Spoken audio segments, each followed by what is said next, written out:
আসসালামু আলাইকুম। হ্যালো ভাই সকল, কেমন আছো তোমরা সবাই? আশা করি সবাই ভালো আছো। তোমাদেরকে আরো একটি চমৎকার ক্লাস দিতে চলে আসছে আমি, তোমাদের মিল্টন খন্দকার ভাইয়া। চট্টগ্রাম ইউনিভার্সিটির ফিজিক্সের 150টা এমসিকিউ সলভ করাই দিব এই ক্লাসটাতে। যেহেতু চট্টগ্রাম ইউনিভার্সিটিতে আমাদের কোশ্চেনগুলা একই টাইপের এবং রিপিটেডলি একই কোশ্চেন আসে বারবার, থিওরিটিক্যাল কোশ্চেন আসে বেশি, এমসিকিউতে ম্যাথগুলো একটু কম আসে। সো কোশ্চেন অ্যানালাইসিস করলে এই জিনিসপত্রগুলাই তুমি বারবার পাবা। আর তোমাদেরকে আমি একটু আগে একটা ভিডিও দিছি, সেই ভিডিওতে বলছি যে এই 150টা এমসিকিউ, 150-এর বেশি হবে, এই 150টা এমসিকিউ সলিউশন করার পাশাপাশি যদি তুমি মেইন বইয়ের সারসংক্ষেপটা একটু ভালো করে পড়তে পারো, ফর্মুলাগুলা, মাত্রা সমীকরণগুলা, এককগুলা, এগুলো একটু দেখতে পারো, আর মেইন বইয়ের অধ্যায়ের শেষে যেই সমস্ত এমসিকিউগুলো আছে ওই এমসিকিউগুলো একটু দেখবা। যদি কোনো ম্যাথ না পারো ম্যাথগুলো স্কিপ করবা, বাট ইনফরমেটিভ এমসিকিউগুলো দেখবা। আমি একটা টেকনিক ফলো করতাম, সেটা হচ্ছে উত্তরগুলো দেখে দেখে আগে এমসিকিউগুলো দাগায় নিতাম, দাগায় নেওয়ার পর তারপর ওগুলো বারবার রিভিশন দিতাম। যদি এগুলো একটু করতে পারো তাহলে মোটামুটি ইনশাল্লাহ তোমার চিরাং ইউনিভার্সিটির জন্য ফিজিক্সে যা যা দরকার গুছায় যাবে। সো তুমি শুরু থেকে শেষ পর্যন্ত এই ক্লাসটি ভালো করে দেখবা। এই ক্লাসটি এখনই একবার করে ফেলার পর ট্রাই করবা পরীক্ষার আগের দিন রাতে 2x স্পিডে আরেকবার একটু রিভিশন দিয়ে যাইতে, ঠিক আছে? সো ইনশাল্লাহ সবকিছু গুছিয়ে যাবে। সো চলো আমরা দেরি না করে শুরু করি। তোমরা জানো তোমাদের সাথে আছি আমি, মিল্টন খন্দকার ভাইয়া, এবং আমি বর্তমানে বুটেক্সে পড়াশোনা করি। আমার যে এডটেক প্ল্যাটফর্ম সেটার নাম হচ্ছে ব্রেকিং কেমিস্ট্রি। পাশাপাশি ইন ফিউচার বিদ্যার্থী নামে একটা বড় প্ল্যাটফর্ম করার চিন্তা ভাবনা আছে। যদি এডটেকে থাকি, না থাকলে নাই, অন্য ক্যারিয়ারে চলে গেলে তো অন্য কিছু, যদি থাকি।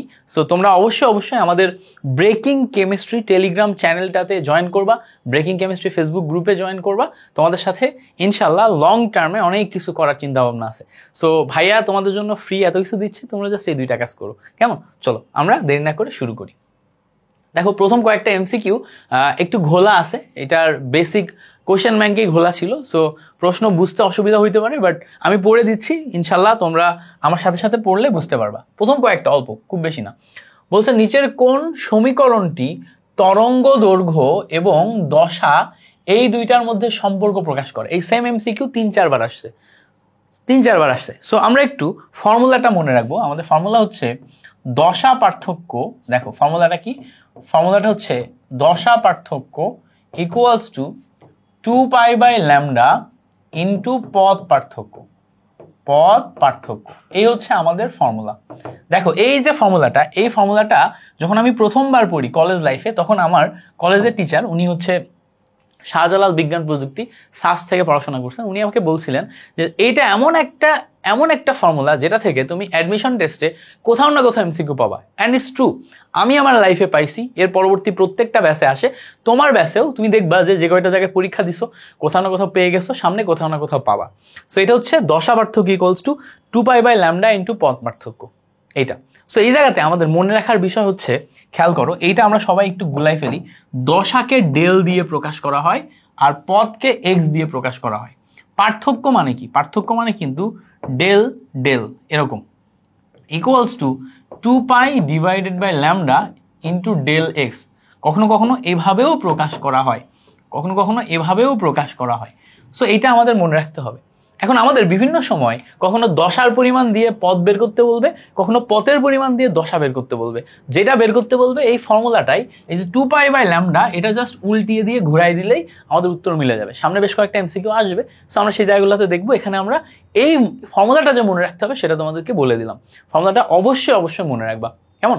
অবশ্যই মনে রাখবা। ওকে, গ্রেট। তাহলে এটা এমসিকিউ এর জন্য ইম্পর্টেন্ট। তাহলে এটার সাথে যদি একটু মিলায় দেখি, দেখো del equals to 2π/λ into X, এটা আসে হচ্ছে আমার কারেক্ট অ্যান্সার। ওকে, সো চলো পরেরটা দেখি। বলছে দেখো নিচের কোনটি ডি ব্রগলির তরঙ্গ দৈর্ঘ্যের সমীকরণ? খেয়াল করে দেখছো, আগেরটাও কিন্তু একটা বেসিক ফর্মুলা ছিল, পরেরটাও দেখো বেসিক ফর্মুলা। চিটাগং ইউনিভার্সিটিতে ফিজিক্সে এই টাইপেরই কোশ্চেন দেয়। সো তুমি যদি এইগুলা ভালো করে বুঝো, এখান থেকে অনায়াসে তুমি পারবা। সো দেখো এই জায়গাতে তরঙ্গ দৈর্ঘ্যের যে সমীকরণ, ডি ব্রগলির ক্ষেত্রে তরঙ্গ দৈর্ঘ্যের যে সমীকরণ, এটা কিভাবে করব? সো দেখো ডি ব্রগলি তরঙ্গ দৈর্ঘ্যের সমীকরণ P = H/λ, এটা। সো কখনো কখনো P equals to M V বলে, so M V equals to H divided by lambda, এটা লেখা যায়।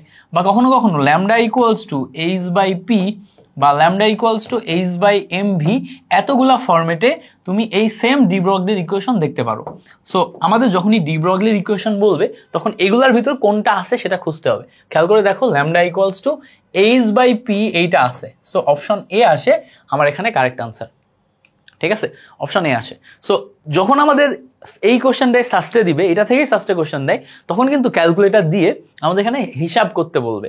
আর যখন আমাদের নর্মাল দিবে তখন এটা কি হবে, এটা জাস্ট নর্মাল এমসিকিউ আকারে দিবে। তাহলে আমাদের এটা লিখে লিখে প্র্যাকটিস করতে হবে, যাতে এইটাই যখন যদি আসে সেটা আমরা পারি। আমরা কি করি, আমরা লিখে লিখে মুখস্থটা করি না, এই জন্য আমরা ফাইনালিজে কিন্তু ভুল করি। কেমন? সো এটা কি করবা, লিখে লিখে মুখস্থ করবা। ওকে, পরে আসো। পরে বলছে যেই যন্ত্রের সাহায্যে, খেয়াল করো, রোধ, বিভব পার্থক্য, তড়িৎ প্রবাহ এগুলা মাপা যায় তাকে কি বলে? তো আমরা দেখো, আমরা জানি যে অ্যামিটারের সাহায্যে তড়িৎ প্রবাহ আই পরিমাপ করা যায়, ভোল্ট মিটারের সাহায্যে বিভব পার্থক্য ভি পরিমাপ করা যায়, ওহম মিটারের সাহায্যে রোধ আর পরিমাপ করা যায়। তো খেয়াল করো, এই তিনটা আলাদা আলাদা মিটারের সাহায্যে তিনটা আলাদা আলাদা জিনিস পরিমাপ করা যায়, আর এই তিনটাকে একত্রিত করে একটা মিটার তৈরি করে, সেটাকে বলে মাল্টিমিটার। মাল্টিমিটারের সাহায্যে তিনটাই তৈরি করা যায়। সো খেয়াল করে দেখবা, মোবাইল মেকানিক দোকানে একটা মিটার থাকে, ওইটাকে মাল্টিমিটার বলে। ওইটার ভিতরে সবগুলা পরিমাপ করা যায়। কি কি পরিমাপ করা যায়? Ammeter, volt meter, ohm meter, সব। তাহলে আমরা মাল্টিমিটারটা হচ্ছে এখানে কারেক্ট আনসার দাগাবো। কেমন? Okay, great. পরে আসো, বলছে পানি ও কাচের পরম প্রতিসারাঙ্কের মান, পানি এবং কাচ এইটার পরম প্রতিসারাঙ্কের মান 4/3 এবং 3/2 দেয়া থাকলে পানির সাপেক্ষে, খেয়াল করো, পানির সাপেক্ষে কাচের আপেক্ষিক প্রতিসারাঙ্ক করো। সো পরম প্রতিসারাঙ্ক মানে হচ্ছে শূন্য মাধ্যমের সাপেক্ষে প্রতিসরণাঙ্ক। সো শূন্য মাধ্যমের সাপেক্ষে প্রতিসরণাঙ্ক মানে হচ্ছে, দেখো আমরা যখন পানির প্রতিসরণাঙ্ক নিব, তাহলে মিউ ডাব্লিউ এটাকে বলে পানির প্রতিসরণাঙ্ক। পানির প্রতিসরণাঙ্কের ভ্যালু দেখো 4/3 দেয়া আছে। কাচের প্রতিসরণাঙ্ক মানে মিউ জি, এইটার ভ্যালু দেখো 3/2 দেয়া আছে। তাহলে এই যে দুইটা ভ্যালু, একটা হচ্ছে 4/3, একটা হচ্ছে 3/2, একটা হচ্ছে মিউ ডাব্লিউ আর একটা হচ্ছে মিউ জি। এটা কি শূন্য মাধ্যমের সাপেক্ষে। এবার খেয়াল করো, আমাদের বলছে পানির সাপেক্ষে কাচের, যার সাপেক্ষে তাকে আগে রাখতে হয়। তাহলে আমরা প্রথমে মিউ লিখলাম। এই মিউ লেখার পর যেহেতু পানির সাপেক্ষে এটা ডাব্লু, কার? কাচের, তাহলে ডাব্লু মানে ওয়াটার, জি মানে গ্লাস। তাহলে যার সাপেক্ষে তাকে আগে রাখবো, তাহলে ডাব্লু মিউ জি এভাবে লিখবো। ডাব্লু মিউ জি মানে পানির সাপেক্ষে কাচ, ডাব্লু মিউ জি। এবার যখনই ডাব্লু মিউ জি লেখা হয়, এইটার ফর্মুলাকে ভাঙলে পরম প্রতিসরণাঙ্কের ফর্মুলাতে, খেয়াল করো, পরে যে থাকে সে উপরে যায়, এটার ভ্যালু আসে mu G divided by mu W. মাথায় রাখবো সবসময়, যখনই তুমি এরকম একটা ফর্মুলাতে যাবা, এই ফর্মুলাতে পরে যে থাকবে সে সবসময় উপরে যাবে, আর আগে যে থাকবে সে সবসময় কোথায় যাবে? নিচে যাবে। তাহলে এটা আসে হচ্ছে mu G divided by mu W. আমি ঠিক ওভাবেই তোমাকে বললাম, তোমার মতো বয়স আমি যেভাবে মনে রাখছি যে পরে যে থাকে সে উপরে যায়, আর আগে যে থাকে সে সবসময় নিচে যায়। So mu G divided by mu W. এইটাকে যদি আবার আমরা আলোর বেগের সাপেক্ষে নিয়ে যাই, তখন আলোর বেগের সাপেক্ষে এটা কি আসে বলতো?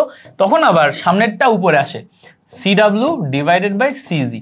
আলোর বেগে গেলে সামনেরটা উপরে আর পরেরটা নিচে। এখন আমরা জানি C equals to F lambda, তাহলে F lambda W divided by F lambda G, এটা আসে। F কেটে যায়, এখান থেকে আমরা lambda W divided by lambda G পাই। তাহলে খেয়াল করে দেখো, এই জায়গার সাপেক্ষে এই জিনিসগুলা কিন্তু সেম, শুধুমাত্র মিউ এর এই পার্টটা এইটা ডিফারেন্ট। দেখো মিউ এর এই পার্টটা এইটা ডিফারেন্ট। সো মিউ এর পার্টটা নিয়ে দেখো, এই যে ওগুলা দেখাই দিলাম কেন বলো তো? ওগুলাও কিন্তু আমাদের এমসিকিউতে দিবে, ওগুলা এমসিকিউতে আসে। সো ওইগুলো আমাদের বেশ প্রয়োজনীয় একটা জিনিস, এই জন্য ওইগুলো আমরা দেখে নিলাম, বাট এটাও আমাদের দরকার। এই জায়গাতে কি দরকার? Mu G divided by mu W, এটা দরকার। So mu G divided by mu W, খেয়াল করো, মিউ জি এর ভ্যালু আমরা অলরেডি জানি কত বলো তো? মিউ জি এর ভ্যালু দেয়া আছে দেখো 3 ডিভাইডেড বাই 2। মিউ ডাব্লু এর ভ্যালু আমরা জানি হচ্ছে 4 ডিভাইডেড বাই 3। সো আমরা যদি একটু উল্টায় দিই, 3 ডিভাইডেড বাই 2, আর উপরে যে এই 3টা উপরে যায়, 3 ডিভাইডেড বাই 4। সো ক্যালকুলেশন করলে 9 ডিভাইডেড বাই 8 আসে। দেখো ভ্যালু কত আসে? 9 ডিভাইডেড বাই 8। সো সব মিলাই ক্যালকুলেশন করে আমরা শেষ পর্যন্ত 9 ডিভাইডেড বাই 8 পাই হচ্ছে কারেক্ট আনসার। সো আশা করি এটা আমাদের ক্লিয়ার হয়ে গেছে। ওকে, পরের এমসিকিউ আসো। বলছে 4 কেজি ভরের একটি বস্তুকে 4 কেজি ভরের একটি বস্তুকে সম্পূর্ণরূপে শক্তিতে রূপান্তর করলে শক্তির পরিমাণ কত? তাহলে আমরা এখানে ভর থেকে শক্তিতে রূপান্তর করছি। দেখো এখানে আমাদের ছিল ভর থেকে সরাসরি শক্তিতে রূপান্তর করছি। সো ভর থেকে শক্তিতে রূপান্তরের যে ফর্মুলা সেটা হচ্ছে আইনস্টাইনের বিখ্যাত ফর্মুলাটা কি? Equals to MC square. দেখো আইনস্টাইনের বিখ্যাত formula equals to MC square. M এর ভ্যালু দেখো 4 কেজি, সি এর ভ্যালু আমরা জানি 3 × 10⁸ তার স্কোয়ার, এটা আসে সি এর ভ্যালু। সো ক্যালকুলেশন করলে 4 × 9 × 10⁻16, ক্যালকুলেশন করলে 4 নাম 36 × 10⁻16। সো এইটাকে ক্যালকুলেশন করলে দেখো 3.6 × 10⁻17 আসে। দেখো এইটা আসে 3.6 × 10⁻17। তো এইটা আসে, এইটা ক্যালকুলেশন করে আমরা দেখো ফাইনালি এইটাকে অ্যান্সার হিসেবে পাচ্ছি। কেমনে এটা বের করলাম এটা তো বুঝছো তাই না? কি করলাম আমরা প্রথমে এটাকে স্কোয়ার করছি, 3 এর স্কোয়ার করলে 9 আসে, এটাকে ক্যালকুলেশন করলে দেখো এটা গুণ হয়ে তোমার 16 চলে আসে। এবার এই 36কে আমরা 3.6 বানাইছি কিভাবে? 10 দিয়ে গুণ করছি, 10 দিয়ে ভাগ করছি, ভাগ করলে আমাদের 3.6 আসে, গুণ হয়ে গেলে উপরে পাওয়ার 1 চলে যায়, ফলে 3.6 × 10⁻17 আসে। সেইটা আসে আমাদের কারেক্ট আনসার। পরে দেখো আমরা পরের এমসিকিউটা করি। বলছে বৃত্তাকার পথে আবর্তনরত, খুব ইম্পর্টেন্ট, বৃত্তাকার মানে কি? এরকম বৃত্তাকার পথ, এই পথে আবর্তনকালে আবর্তনরত বস্তুর কেন্দ্রমুখী ত্বরণ। সো এই জায়গাতে কেন্দ্রমুখী ত্বরণ, এই বৃত্তাকার পথে যখন ঘুরতেছে তখন কেন্দ্রমুখী ত্বরণ বের করতে হবে। সো আমরা জানি কেন্দ্রমুখী বলের ফর্মুলা F = mv² / r। আবার আমরা জানি F = ma। তাহলে এখানে খেয়াল করলে দেখো a এর ভ্যালু আসলে v² / r আসে। ভালো করে খেয়াল করো, এটা তুমি পাবা, আইডেন্টিফাই করতে পারবা। কেন্দ্রমুখী বলের ফর্মুলাটা আমাদের সবারই মোটামুটি মুখস্থ থাকে, বাট কেন্দ্রমুখী ত্বরণটা মুখস্থ থাকে না। এই জন্য আমি কি করলাম, কেন্দ্রমুখী বলের সাথে ত্বরণকে কানেক্ট করে দিলাম, তাহলে এখন তোমার মনে থাকবে। এবার তুমি দেখো, তুমি আরেকটা ফর্মুলা মুখস্থ করে রাখছো আগে থেকেই, তুমি জানো v = ωr। v = ωr কেন? কারণ v হচ্ছে তোমার রৈখিক বেগ, ওমেগা হচ্ছে তোমার কৌণিক বেগ। রৈখিক বেগ এবং কৌণিক বেগের সম্পর্ক তুমি আগে থেকে জানো। তাহলে এখন তুমি কি করবা, এই v = ωr এখানে বসাবা, তার স্কোয়ার করবা, নিচে দেখো তুমি r রাখবা, ক্যালকুলেশন করলে ω² r² / r। একটা আর কেটে যে এখানে আমরা ω² পাই। কি পাই? ω²r। তাহলে দেখো এখান থেকে ভ্যালু পাচ্ছি a = ω²r, এটা পাচ্ছি না? কি পাচ্ছি? a = ω²r। So a = ω²r, এটা দেখো আমাদের ডি নাম্বার অপশনে আছে, হুবহু আছে। সো আমাদের ডি নাম্বার আসে হচ্ছে কারেক্ট আনসার। সো আমরা কি করলাম, এখানে যত ধরনের মানে ফর্মুলা থেকে ঘুরিয়ে পেঁচিয়ে যতগুলো আসে সবগুলো একবারে দেখে নিই, তারপরে অ্যান্সারটা দাগালাম। তো তুমি এইভাবে কনভার্সনটা মুখস্থ করে ফেলবা, বা তুমি সরাসরি মনে রাখতে পারো যে বৃত্তাকার পথে এখানে ত্বরণের মান ω²r। তো সরাসরি যদি মনে থাকে তোমার, তাহলে তুমি ω²r দাগাই দিতে পারতেছো, একবারেই মিলে যাচ্ছে, কোনো প্যারা হচ্ছে না। বাট তোমার যদি মনে হয় যে না আমার পুরাটা জানা লাগবে, তখন তুমি কি করবা, তখন তুমি ঘুরিয়ে পেঁচিয়ে এইভাবে যেই কনভার্সনগুলো আছে কনভার্সনগুলো শিখে রাখবা, যেটা আসে সেটা দাগাবা। ওকে, এই পর্যন্ত আমরা ক্লিয়ার করে ফেলছি। পরে আসো বলছে কোনটি ঘূর্ণায়মান বস্তুর গতিশক্তির সমীকরণ? সো গতিশক্তির সমীকরণ আমরা জানি, গতিশক্তির সমীকরণ E = ½ mv²। একটা জিনিস খেয়াল করে দেখছো, সবই কিন্তু ফর্মুলা আসতেছে বেশি, বেসিক ফর্মুলা, বেসিক একক, বেসিক মাত্রা সমীকরণ, বেসিক ইনফরমেশন, এগুলাই ঘুরে ফিরে বেশি আসে। সো আমাদের বেসিকগুলো আগে ভালো করে শিখতে হবে। এখন দেখো আমরা জানি E = ½ mv², এটা আমরা জানি। এখন আমরা এই ½ mv² এটাকে কৌণিক গতির ক্ষেত্রে আমরা রূপান্তর করব। কৌণিক গতির ক্ষেত্রে আমরা কয়েকটা ট্রিক মাথায় রাখবো। কৌণিক গতির ক্ষেত্রে রৈখিক গতির সাথে কৌণিক গতির সম্পর্ক ট্রিক মাথায় রাখবো। ট্রিকটা কি? দেখো যেখানে v থাকবে v এর পরিবর্তে ওমেগা হবে, যেখানে a থাকবে a এর পরিবর্তে আলফা হবে, যেখানে m থাকবে m এর পরিবর্তে i হবে, যেখানে p থাকবে p এর পরিবর্তে l হবে। এই জিনিসপত্রগুলো আমাদের মনে রাখতে হবে। মানে কি, এটা হচ্ছে রৈখিক বেগ, এটা হচ্ছে কৌণিক বেগ, এটা হচ্ছে রৈখিক ত্বরণ, এটা হচ্ছে কৌণিক ত্বরণ, এটা হচ্ছে ভর, এটা হচ্ছে জড়তার ভ্রামক, যেটা ভর ওইটা জড়তার ভ্রামক, এটা হচ্ছে ভরবেগ, এটা হচ্ছে ভরবেগ।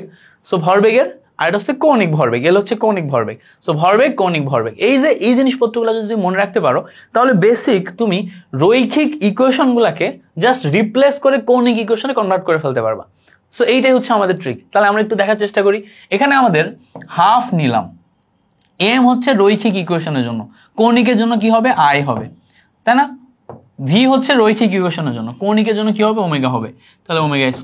তাহলে খেয়াল করে দেখো আমরা গতিশক্তি E K equals to half I omega square পাচ্ছি না?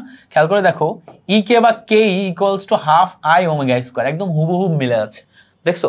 সো তোমার এটা দেখে কঠিন লাগবে, বাট বিলিভ মি, তুমি এই সিস্টেমে রিপ্লেস করা একবার শিখে যাবা, ইচ অ্যান্ড এভরিথিং পারবা। কেমনে? আরেকটা আমরা উদাহরণ হিসেবে দেখি। আমরা সাপোজ ধরো P equals to M V, এটা যদি দেখার চেষ্টা করি, P equals to M V. এখন আমি দেখো এইটাই রৈখিক ইকুয়েশনকে আমি এখন কৌণিকে বানাই ফেলবো। কেমনে বানাবো? কৌণিকে বানাইলে পি এর পরিবর্তে কি বসবে? এল বসবে, এল বসাই দিলাম। এম এর পরিবর্তে আই বসবে, আই বসাই দিলাম। ভি এর পরিবর্তে ওমেগা বসাই দিলাম। তাহলে দেখো L equals to I omega, একদম ডিরেক্ট বসে যাচ্ছে, L equals to I omega. That's it, একদম সিম্পল, বুঝতে পারছো? সো এইভাবে অন্য যে কোনো ইকুয়েশন তুমি রৈখিক থেকে কৌণিকে কনভার্ট করে ফেলতে পারবা। গ্রেট। সো চলো আমরা পরবর্তী অংশে যাই। পরবর্তী অংশ বলছে দেখো, বস্তুর ত্বরণ এবং ভরের মধ্যে সম্পর্ক নির্ণয় করো। বস্তুর ত্বরণ এবং ভরের মধ্যে সম্পর্ক নির্ণয় করো। খুবই ইন্টারেস্টিং একটা কোশ্চেন, চিরাং ইউনিভার্সিটিতে 2-3 বার আসছে। তুমি একবার শিখে গেলে বাকি বার পারবা। সো আমরা একটু দেখার চেষ্টা করি। আমরা জানি যে F equals to M A, বাচ্চাকালে পড়ছি, F equals to M A. এখন আমাদের বলছে ত্বরণ এবং ভরের মধ্যে সম্পর্ক নির্ণয় করো।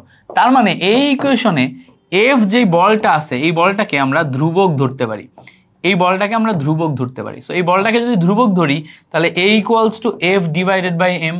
আমরা জানি কোনো কিছু ধ্রুবক হলে সেটাকে তুলে দিয়ে প্রপোর্শনাল লেখা যায়। তাহলে খেয়াল করে দেখো, ত্বরণ এবং বলের সম্পর্ক ব্যস্তানুপাতিক, A is inversely proportional to M যখন আমাদের বল ধ্রুবক।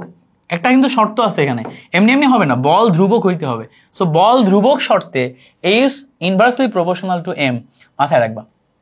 এই জিনিসটা তুমি যদি সলভ না করতা তাহলে কখনোই তোমার মাথায় আসতো না। বিলিভ মি, এই জিনিসপত্রগুলো আমরা থিওরি পড়তে যে চিন্তাই করি না, আমরা চিন্তা তখন করি যখন আমরা সলভ করা শুরু করি। সো এটা যেহেতু সলভ করতে যে পেয়ে গেছি, এই চিন্তাটাই তোমার আসবে, পরীক্ষায় আসবে, আমাদের জানতে হবে, কেমন? সো আশা করি এই ব্যাপারটা ক্লিয়ার হয়েছে। তো চলো আমরা পরবর্তী অংশে যাই। বলছে দেখো, কোন ধর্মের কারণে পানির ফোঁটা গোলাকৃতির হয়? এটা হচ্ছে পৃষ্ঠটান। এটা সিলেবাসের বাইরের কোশ্চেন, ফুল সিলেবাস থেকে আসছে। কখনো যদি খেয়াল করে দেখো, আমাদের তো ফুল সিলেবাস ছিল, আমরা এগুলো সব পড়ছি। কচুরি পানার পাতা দেখছো, এটা ধরো কচুরি পানার পাতা, এর উপরে এক ফোঁটা পানি যদি পড়ে, এই পানিটা দেখবা এরম গোল হয়ে থাকে। সেই গোল হয়ে থাকার কারণ হচ্ছে এর বাইরের যে সারফেস, এই বাইরের সারফেসের কেন্দ্রমুখী একটা টান থাকে। সো বাইরের সারফেস বা পানির বাইরের সারফেসের কেন্দ্রমুখী যে টান, এটাকে বলা হচ্ছে পৃষ্ঠটান। এইটার কারণে পানির এক একটা ফোঁটা গোল গোল গোল গোল বা বল বল বল বল হয়ে থাকে, এটাকে বলে পৃষ্ঠটান।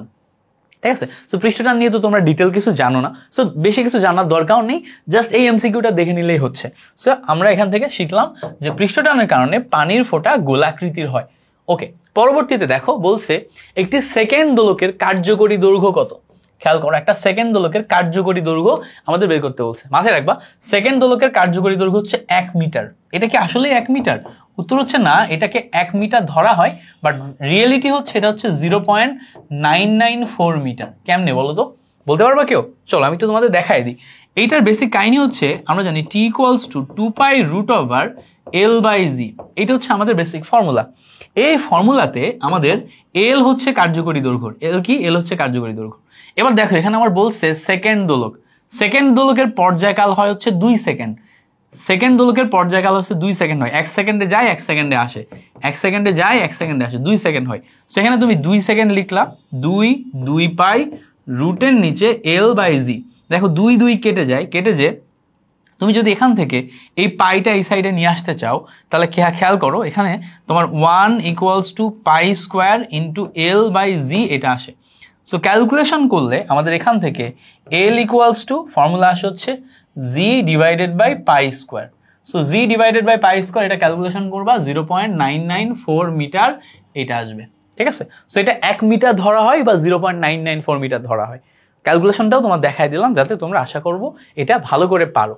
ওকে, এবার দেখো 12 নম্বর এমসিকিউ বলছে যে একটি দণ্ড চম্বুকের চৌম্বক দৈর্ঘ্য এবং জ্যামিতিক দৈর্ঘ্যের অনুপাত কত? এটা মনে রাখবা, এটাও ফুল সিলেবাস থেকে আসছে।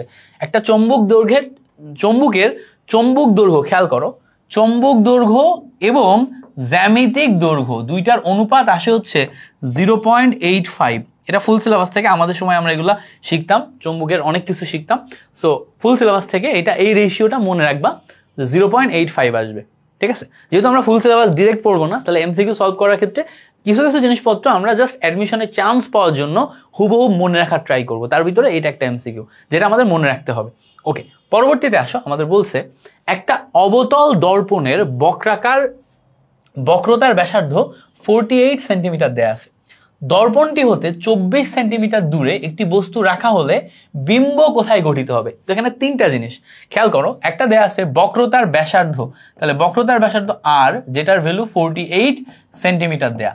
আমরা একটা সিম্পল জিনিস জানি যে কোনো একটি বস্তুর focus F equals to R by two, বা লেন্সের focus F equals to R by two. তাহলে F equals to R by two হলে 48 ডিভাইডেড বাই 2 যদি করি, এখান থেকে আমরা 24 সেন্টিমিটার পাচ্ছি। এই যে 24 সেন্টিমিটার পাচ্ছি, এটা কিন্তু লেন্সের ফোকাস। এখন বলো ভাই ফোকাস দিয়ে কি করব আমরা? দেখো, আমরা একটা বেসিক ফর্মুলা জানি। ফোকাসের সাথে ফর্মুলা হচ্ছে 1/f equals to 1/u plus 1/v, যেখানে f হচ্ছে আমাদের ফোকাস, u হচ্ছে আমাদের বস্তুর দূরত্ব, আর v হচ্ছে আমাদের বিম্বের দূরত্ব। আবার বলি, f হচ্ছে আমাদের ফোকাস, u হচ্ছে আমাদের বস্তুর দূরত্ব, v হচ্ছে আমাদের বিম্বের দূরত্ব। সো এই যে তিনটার উপর ডিপেন্ড করে এখন আমরা ভ্যালু বসাইতে পারি। খেয়াল করুন, আমরা অলরেডি ফোকাসটা জানি কত, 1/24। আচ্ছা, পেয়ে গেলাম। ইকুয়ালস টু, দেখো 1/u এর ভ্যালু দেখো 24 সেন্টিমিটার দূরে বস্তু রাখা, তাহলে বস্তুর দূরত্ব কত? 24 সেন্টিমিটার, এটাও পেয়ে গেলাম। প্লাস 1/v, এই আমরা রেখে দিলাম। তাহলে ক্যালকুলেশন যখন করব, দেখো এইটার সাথে এটা কেটে যায়, এটার সাথে এটা কেটে যায়, এটা এই সাইডে নিয়ে আনলে এটা মাইনাস এটা হয়, মানে 1/v ইকুয়ালস টু ডিরেক্টলি 0 চলে আসে। সেখান থেকে দেখো 0 ইকুয়ালস টু আসে হচ্ছে, v ইকুয়ালস টু আসে হচ্ছে 1/0, মানে ইনফাইনাইট। ইনফাইনাইট মানে হচ্ছে অসীম। তার মানে যখন আমরা ব্যাসার্ধ 48 নিব এবং দর্পণটি থেকে দূরত্ব তোমার বস্তুর দূরত্ব 24 নিব, তখন আমাদের আসলে বিম্ব চলে আসে অসীমে। বিম্ব কোথায় যায়? অসীমে যায়। এই সিম্পল জিনিসটা তুমি ক্যালকুলেশন করে ভালো করে শিখে রাখবা, এমসিকিউ চলে আসবে। যদি চলে আসে, তখন যদি না পারো তাহলে কিন্তু ঝামেলা, বুঝছো? অবশ্যই পারতে হবে। তো আশা করি এই ব্যাপারটা ক্লিয়ার হয়ে গেছে। এবার আসো পরের এমসিকিউটা দেখি। বলছে ফারেনহাইট স্কেলে পরম শূন্য তাপমাত্রা, এটার অনুরূপ তাপমাত্রা কত? দেখো, খুব ক্রিটিক্যাল এবং ট্রিকি একটা কোশ্চেন, দেখে তোমার গুলায় যাওয়ার একটা চান্স আছে। এই যে পরম তাপমাত্রা স্কেল থেকে 4-5টা এমসিকিউ কমনলি বারবার ঘুরে ফিরে আসে। যদি দেখাই দিতে পারি তাহলে খুব ভালো হয়। লাইভ ক্লাস হলে তো জিজ্ঞেস করতাম যে দেখাই দিব কিনা। 4-5টা এমসিকিউ খুবই আসে। আমি দীর্ঘদিন ধরে অ্যাডমিশন ক্যান্ডিডেটদের পড়াচ্ছি। আমি অ্যাডমিশন ক্যান্ডিডেটদের ফিজিক্স, কেমিস্ট্রি, ম্যাথ তিনটাই পড়াই। মেইনলি আমি কেমিস্ট্রি টিচার, বাট অ্যাডমিশন পড়ানোর সময় তিনটাই আমি পড়াই। সো তিনটা পড়াইতে যে আমার সবসময় অ্যাডমিশনে যে সমস্ত কন্টেন্টগুলো লাগে ওগুলা পিক করে করে আনা লাগে। সো উদ্ভাসের যে প্রিপারেশন বুক, এটা ফিজিক্স, কেমিস্ট্রি, ম্যাথ তিনটাতে আমার মোটামুটি ধরো মুখস্থ টাইপ, পড়াইতে মুখস্থ টাইপ হয়ে গেছে। তুমি যদি একাডেমিক লেকচার নিতে বলো, আমি অনেক বেশি শাইন করে নিতে পারবো না। আমি শুধু কেমিস্ট্রি একাডেমিক লেকচার ভালো নিব, ঠিক আছে, বাট অ্যাডমিশন পড়ানোর ক্ষেত্রে আমি পারবো। সো অ্যাডমিশন পড়ানোর ক্ষেত্রে দেখা যাচ্ছে যে এই তাপমাত্রার স্কেল, এই জিনিসটা পড়াইতে যে এর ভিতরে অনেক কিছু পড়ানো হয়। সো তার ভিতরে কি কি লাগবে এটা বলে দেওয়া যায় যে এগুলো লাগবে, এখান থেকেই প্রশ্ন আসে, ঠিক আছে। সো এখান থেকে জাস্ট একটা পোর্শন এখানে দিছে, খুব ছোট্ট একটা পোর্শন। সেটা কি? ফারেনহাইট স্কেল পরম শূন্য তাপমাত্রা। তো খেয়াল করো, ফারেনহাইট স্কেলে পরম শূন্য তাপমাত্রা কিন্তু কেলভিন স্কেলে হয়, তাই না? সো কেলভিন স্কেলে পরম শূন্য তাপমাত্রা মানে হচ্ছে 0 কেলভিন। এই 0 কেলভিনই আবার আমরা যদি একটু সেন্টিগ্রেডে যাই, -273 ডিগ্রি সেন্টিগ্রেড, তাহলে যেটা পরম শূন্য তাপমাত্রা সেটাই সেন্টিগ্রেড স্কেলে কত বলতো? -273। সো এই 0 কেলভিনটাই তুমি এখন যদি ফারেনহাইটে কনভার্ট করো তাহলে কত আসবে সেটা জিজ্ঞেস করছে। সো ফারেনহাইটে কনভার্ট করলে একটা ভ্যালু আসবে, সেই ভ্যালুটা কত? খেয়াল করো, ফারেনহাইটে কনভার্ট যদি করো, আমরা জানি যে কেলভিনে K-273 ডিভাইডেড বাই 5, ফারেনহাইটে F-32 ডিভাইডেড বাই 9। সো এখানে যেহেতু 0 কেলভিন, তার মানে K এর ভ্যালু 0 বসবে। সো 0 - 273 বাই 5, এই 9টা এই সাইডে এসে গুণ হবে, আর ওই 32 এই সাইডে এসে যোগ হবে, ইকুয়ালস এখানে ভ্যালু আসবে F। সো এখান থেকে ক্যালকুলেশন করে F এর ভ্যালু 460 কেলভিন আসে, -460 ডিগ্রি ফারেনহাইট। সো এই যে -460 ডিগ্রি ফারেনহাইট, এইটা আমার মুখস্থ রাখতে হবে। মুখস্থ কি? যখন আমি 0 কেলভিন নিব তখন সেন্টিগ্রেডে আসবে -273, আর ফারেনহাইটে আসবে হচ্ছে -460। তিনটা তাপমাত্রা সমান, মাথায় রাখবা। তাহলে দেখো সমান কোন কোন তাপমাত্রা? 0 kelvin equals to -273 degree centigrade equals to -460 degree Fahrenheit. এই তিনটা তাপমাত্রা সমান। এটা মনে রাখলে তুমি এমসিকিউটা পারবা। এছাড়াও -40°C টেম্পারেচারে সেন্টিগ্রেড আর ফারেনহাইট স্কেল সমান হয়, আমরা এটা জানি, তাই না? তারপর -574°C আমাদের আবার ফারেনহাইট এবং কেলভিন সমান হয়, এটাও আমাদের বের করে জানতে হয়, বুঝতে পারছো? সো এই জিনিসপত্রগুলো আমরা একটু মনে রাখার ট্রাই করি, একটু মনে রাখতে হবে এগুলো, যাতে এগুলো আসে। আবার তোমার স্কেলগুলোর বৃদ্ধির ক্ষেত্রে যে একটা ম্যাথ আসে, ওই ম্যাথের সিস্টেমটাও আমাদের লাগে। সো এই টোটাল ক্লাস জুড়ে দেখা গেছে যে বৃদ্ধি রিলেটেড ম্যাথ খুব কম আসছে। বৃদ্ধি রিলেটেড ম্যাথ রাজশাহী ইউনিভার্সিটিতে অনেক বেশি আসছে, সাস্টে অনেক বেশি আসছে। তো সাস্ট বা রাজশাহী ইউনিভার্সিটি যদি তোমাদের জন্য ক্লাস নেই, তখন সেই জায়গাগুলোতে দেখায় দেওয়া যাবে। ওকে, পরে দেখো বলছে যে পি টাইপ অর্ধপরিবাহী যেটা আছে, পি টাইপ অর্ধপরিবাহী তৈরির জন্য বিশুদ্ধ জার্মেনিয়ামের সাথে অপদ্রব্য হিসেবে আমরা কোনটা ব্যবহার করি? তো খেয়াল করো, আমাদের কাছে তোমার অর্ধপরিবাহী হিসেবে দুইটা জিনিস আছে, একটা হচ্ছে সিলিকন আর একটা হচ্ছে জার্মেনিয়াম। সো এই যে সিলিকন বা জার্মেনিয়াম, এই অর্ধপরিবাহীর সাথে আমরা তোমার বিভিন্ন P type N type doping করার জন্য ভেজাল দ্রব্য ব্যবহার করি। সো ভেজাল দ্রব্য ব্যবহার করি, খেয়াল রাখবা। সো সাপোজ ধরো আমি সিলিকন বা জার্মেনিয়াম যে কোনো একটা নিয়ে যখন ডোপিং করবো, আমি যদি পি টাইপ ডোপিং করি আর আমি যদি এন টাইপ ডোপিং করি, দুইটার মানে কি? পি টাইপ ডোপিং মানে এখানে প্রোটন বেশি আছে, এখানে কি আছে? প্রোটন বেশি আছে বা প্লাস চার্জ বেশি আছে, ঠিক আছে? এন টাইপ ডোপিং মানে এখানে ইলেকট্রন বেশি আছে বা মাইনাস চার্জ বেশি আছে। সো খেয়াল করো, যদি পি টাইপ ডোপিং করতে হয় বা প্লাস চার্জ করতে হয়, তখন এখানে প্রোটন বেশি থাকার মানে হচ্ছে এখানে ইলেকট্রনের ঘাটতি তৈরি করতে হবে। ইলেকট্রনের ঘাটতি মানেই প্রোটন, আর ইলেকট্রনের ঘাটতি তখনই হবে যখন আমার এখানে সিলিকনের যোজ্যতা আছে 4-এর চেয়ে কম থাকবে। তো 4-এর চেয়ে কম থাকা মানে হচ্ছে ত্রিযোজী মৌল নিতে হবে। কি নিতে হবে? ত্রিযোজী মৌল। সো আমরা ত্রিযোজী মৌল নিলে এখানে 4-এর চেয়ে কম হবে। সো ত্রিযোজী মৌল কারা আছে? যেমন দেখো, অ্যালুমিনিয়াম একটা ত্রিযোজী মৌল, গ্যালিয়াম একটা ত্রিযোজী মৌল। এই অ্যালুমিনিয়াম গ্যালিয়াম নিলে আমার এখানে পি টাইপ ডোপিং তৈরি হয়ে যাবে। সো দেখো, আমাদের পি টাইপ ডোপিং এর জন্য এখানে গ্যালিয়াম আছে, গ্যালিয়ামের সাথে আমরা এখানে কি অ্যালুমিনিয়ামও নিতে পারতাম। তাহলে অ্যালুমিনিয়াম গ্যালিয়াম হচ্ছে আমাদের পি টাইপ ডোপিং এর জন্য কারেক্ট আনসার। বাট যদি আমাদের এন টাইপ ডোপিং বলতো, এন টাইপ ডোপিং এর জন্য আমাদের এই জায়গাতে ইলেকট্রন আছে 4টা, ইলেকট্রনের আধিক্য তৈরি করতে গেলে 5টা ইলেকট্রন থাকতে হবে, তাহলে একটা ইলেকট্রনের আধিক্য হয়ে যাবে। তাহলে 5টা ইলেকট্রন নিতে গেলে আমাদের পঞ্চযোজী মৌল নিতে হবে, পঞ্চযোজী মৌল। সো পঞ্চযোজী মৌল কারা আসলে? পঞ্চযোজী মৌলের ভিতরে আর্সেনিক আছে, এছাড়া অ্যান্টিমনি আছে। অ্যান্টিমনি সংকেতটা আমার মনে নাই, এই গেছে অ্যান্টিমনি। হ্যাঁ, আমি একটু লিখে দিলাম অ্যান্টিমনি, সংকেতটা একটু বের করে নিও। হ্যাঁ, সো আর্সেনিক, অ্যান্টিমনি এগুলো হচ্ছে পঞ্চযোজী যৌগ।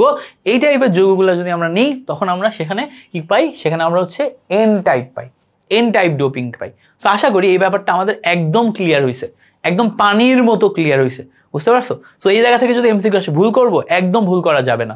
ওকে, একদম ক্লিয়ার নোট দিয়ে দিছি। পরে দেখো, পরে বলছে যে 2 কেজি ভরের একটি বস্তুর গতিবেগ যদি এত সি হয়, তাহলে গতিশীল অবস্থায় বস্তুটির ভর কত?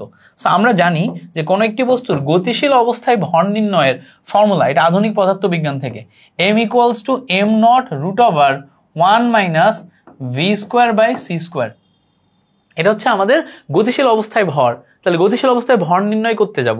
এখন দেখো, আমাদের স্থির অবস্থায় ভর অলরেডি 2 কেজি দেয়া আছে। সো আমরা যখন এখানে ফর্মুলাতে বসাবো, দেখো উপরে আমরা 2 কেজি বসাই দিলাম, নিচে দেখো রুটের নিচে 1 - v²/c²। v এর ভ্যালু কত?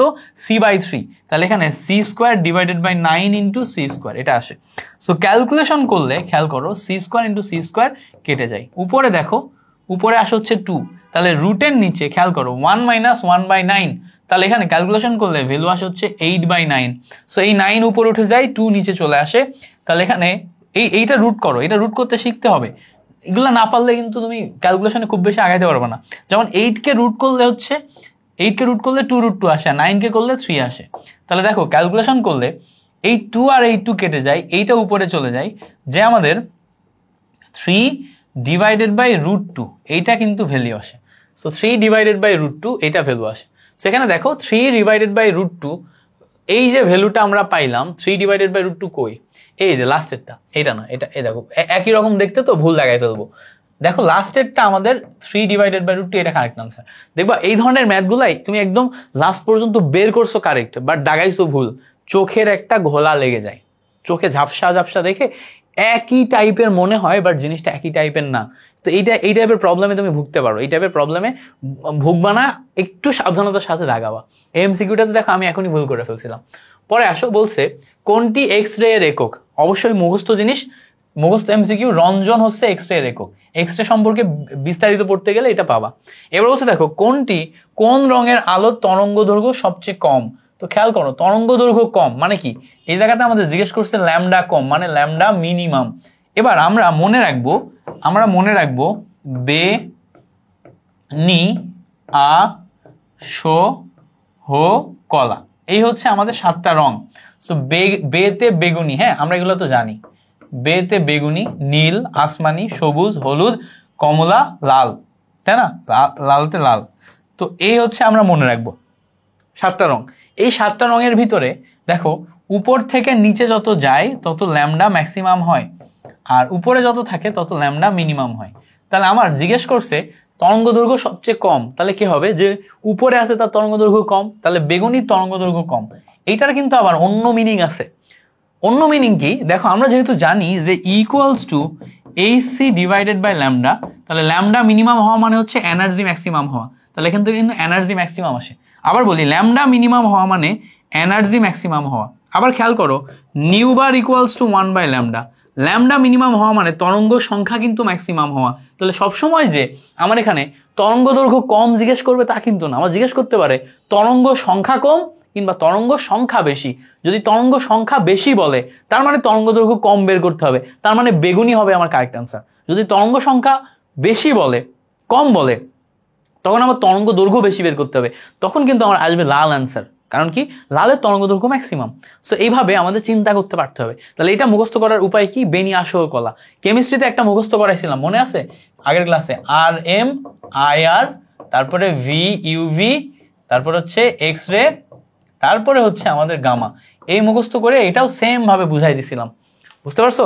এখানেও তরঙ্গ দৈর্ঘ্য নিয়ে খেলা, দুই জায়গা থেকে তরঙ্গ দৈর্ঘ্যের প্রশ্ন আসে, কেমিস্ট্রিতে ওই জায়গা থেকে, ফিজিক্সে এই জায়গা থেকে, মাথায় রাখো।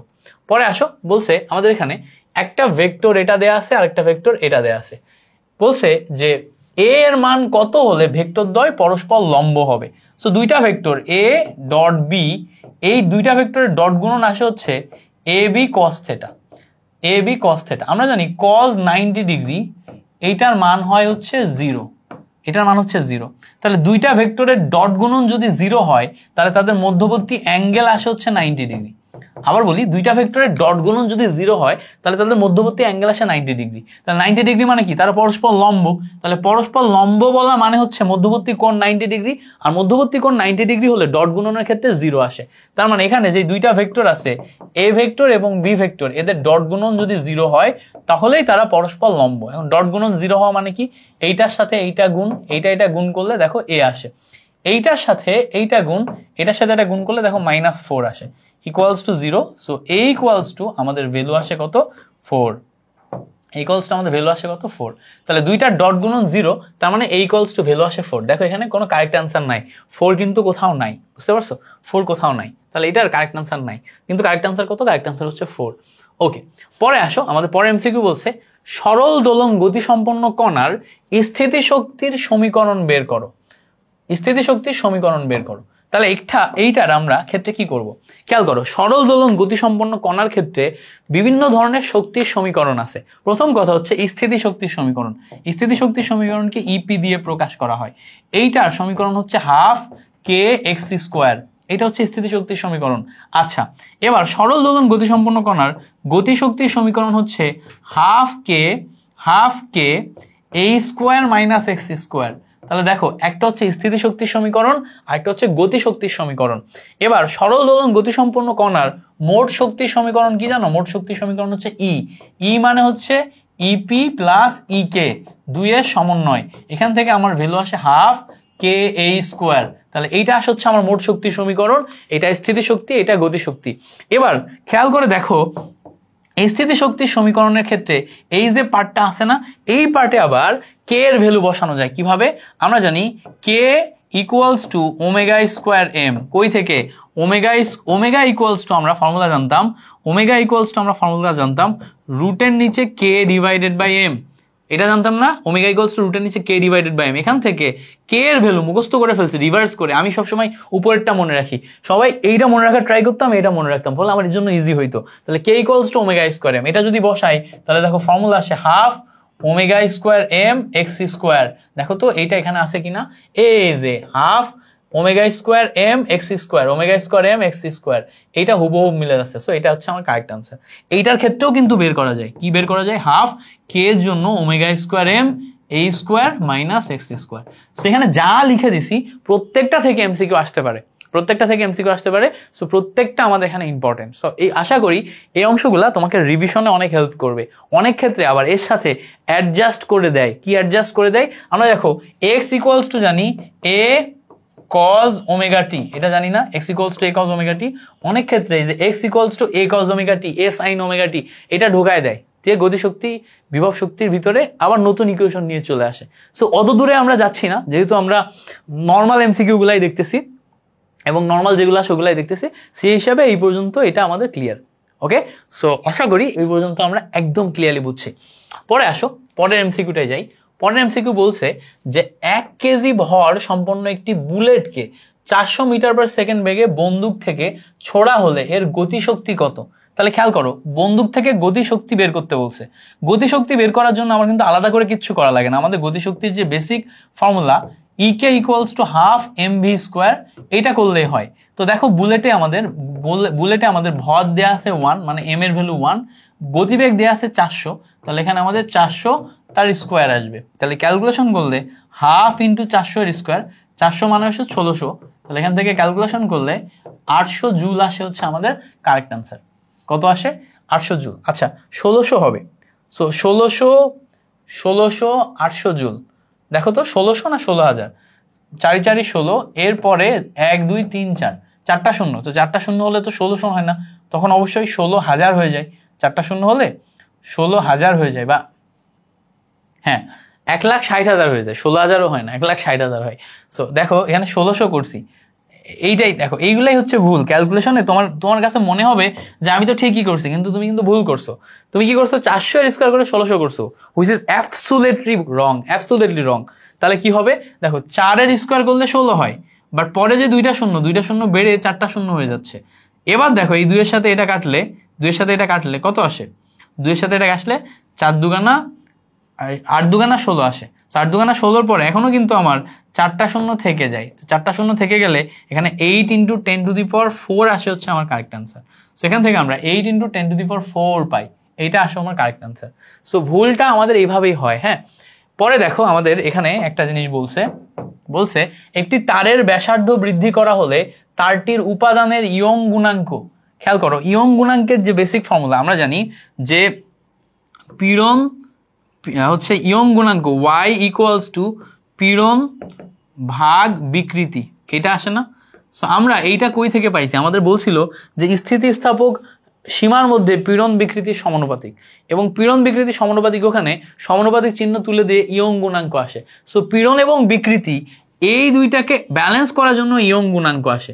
সো এই যে ইয়ং গুণাঙ্ক, এই ইয়ং গুণাঙ্ক আসলে ডিপেন্ড করে ম্যাটেরিয়ালের উপর। ম্যাটেরিয়াল টু ম্যাটেরিয়াল ইয়ং গুণাঙ্ক চেঞ্জ হয়। যেমন ধরো লোহার জন্য ইয়ং গুণাঙ্ক একরকম, তামার জন্য ইয়ং গুণাঙ্ক আরেক রকম, অন্য একটা পদার্থের জন্য ইয়ং গুণাঙ্ক আরেক রকম। So material to material change হয়। কোন একটি ম্যাটেরিয়াল কত বেশি শক্ত সেটা ডিপেন্ড করে ইয়ং গুণাঙ্কের উপর, ঠিক আছে। তাহলে ইয়ং গুণাঙ্ক যেহেতু ম্যাটেরিয়ালের উপর ডিপেন্ড করে, তাহলে পীড়ন বিকৃতি চেঞ্জ করতে পারে এমন কোন জিনিস ইয়ং গুণাঙ্ককে চেঞ্জ করতে পারে না। ইয়ং গুণাঙ্ক একটা কনস্ট্যান্ট, তাহলে কনস্ট্যান্ট মানে সে অপরিবর্তিত অবস্থায় থাকবে। সোজা কথায় ইয়ং গুণাঙ্ক যেহেতু কনস্ট্যান্ট, সে অপরিবর্তিত অবস্থায় থাকবে, ঠিক আছে। গুণাঙ্ক মানেই তো কনস্ট্যান্ট, তাহলে আবার এত কাহিনী করার কি আছে, আমি করলাম, I am sorry for that. বলছে দেখো সরল দোলন গতিসম্পন্ন কোন একটি বস্তুর গতির সমীকরণ দেয়া আছে। সো গতির সমীকরণ x equals to a sin omega T. So a sin omega T, খেয়াল করো a এর ভ্যালু দেয়া আছে 20, sin omega T, omega into T, তাহলে ওমেগার ভ্যালু দেয়া আছে কত, দেখো আছে 31। সো একটা আছে a, একটা আছে ওমেগা, তাহলে a sin ওমেগা টি 31। এবার ভালো করে খেয়াল করো, আমাদের জিজ্ঞেস করছে সর্বাধিক বেগের ভ্যালু কত। আমরা জানি সর্বাধিক বেগ v max equals to omega into A. So এইটা হচ্ছে আমাদের ভিম্যাক্স এর ভ্যালু। তাহলে দেখো ওমেগা টি ওমেগা ইন্টু এ, তাহলে এখানে আমাদের ভ্যালু বসালে খেয়াল করো 31 ইন্টু 20 আসে, ক্যালকুলেশন করলে 620 পাওয়া যায়। সেখান থেকে ক্যালকুলেশন করে আমরা 620, ইয়েস 620 পাবো। 620 হচ্ছে আমাদের কারেক্ট আনসার, অপশন ডি তে আছে। এই হচ্ছে কাহিনী। পরে দেখো আমাদের পরে বলছে যে 1 কেজি ভরের দুটি বস্তু 1 মিটার দূরে স্থাপন করলে এদের মধ্যবর্তী আকর্ষণ বল কত। সো খেয়াল করো, আমাদের একটা বস্তু এটা হচ্ছে 1 কেজি ভর, আরেকটা বস্তু এটা হচ্ছে আমার 1 কেজি ভর। সো দুইটা বস্তু 1 কেজি 1 কেজি 2 কেজি ভরের দুইটা বস্তু, মধ্যবর্তী আকর্ষণ বল বের করতে বলছে। দূরত্ব কত? 1 মিটার। তাহলে দূরত্ব 1 মিটার, 1 কেজি ভরের দুইটা বস্তু, আকর্ষণ বল বের করার জন্য নিউটনের formula F = G × m1 m2 divided by r square. এবার দেখো এখানে জি বসালাম, বসানোর পর m1 m2 এই দুইটা যদি নিই, m1 m2 নিলে দেখো 1 KG × 1 KG divided by r square.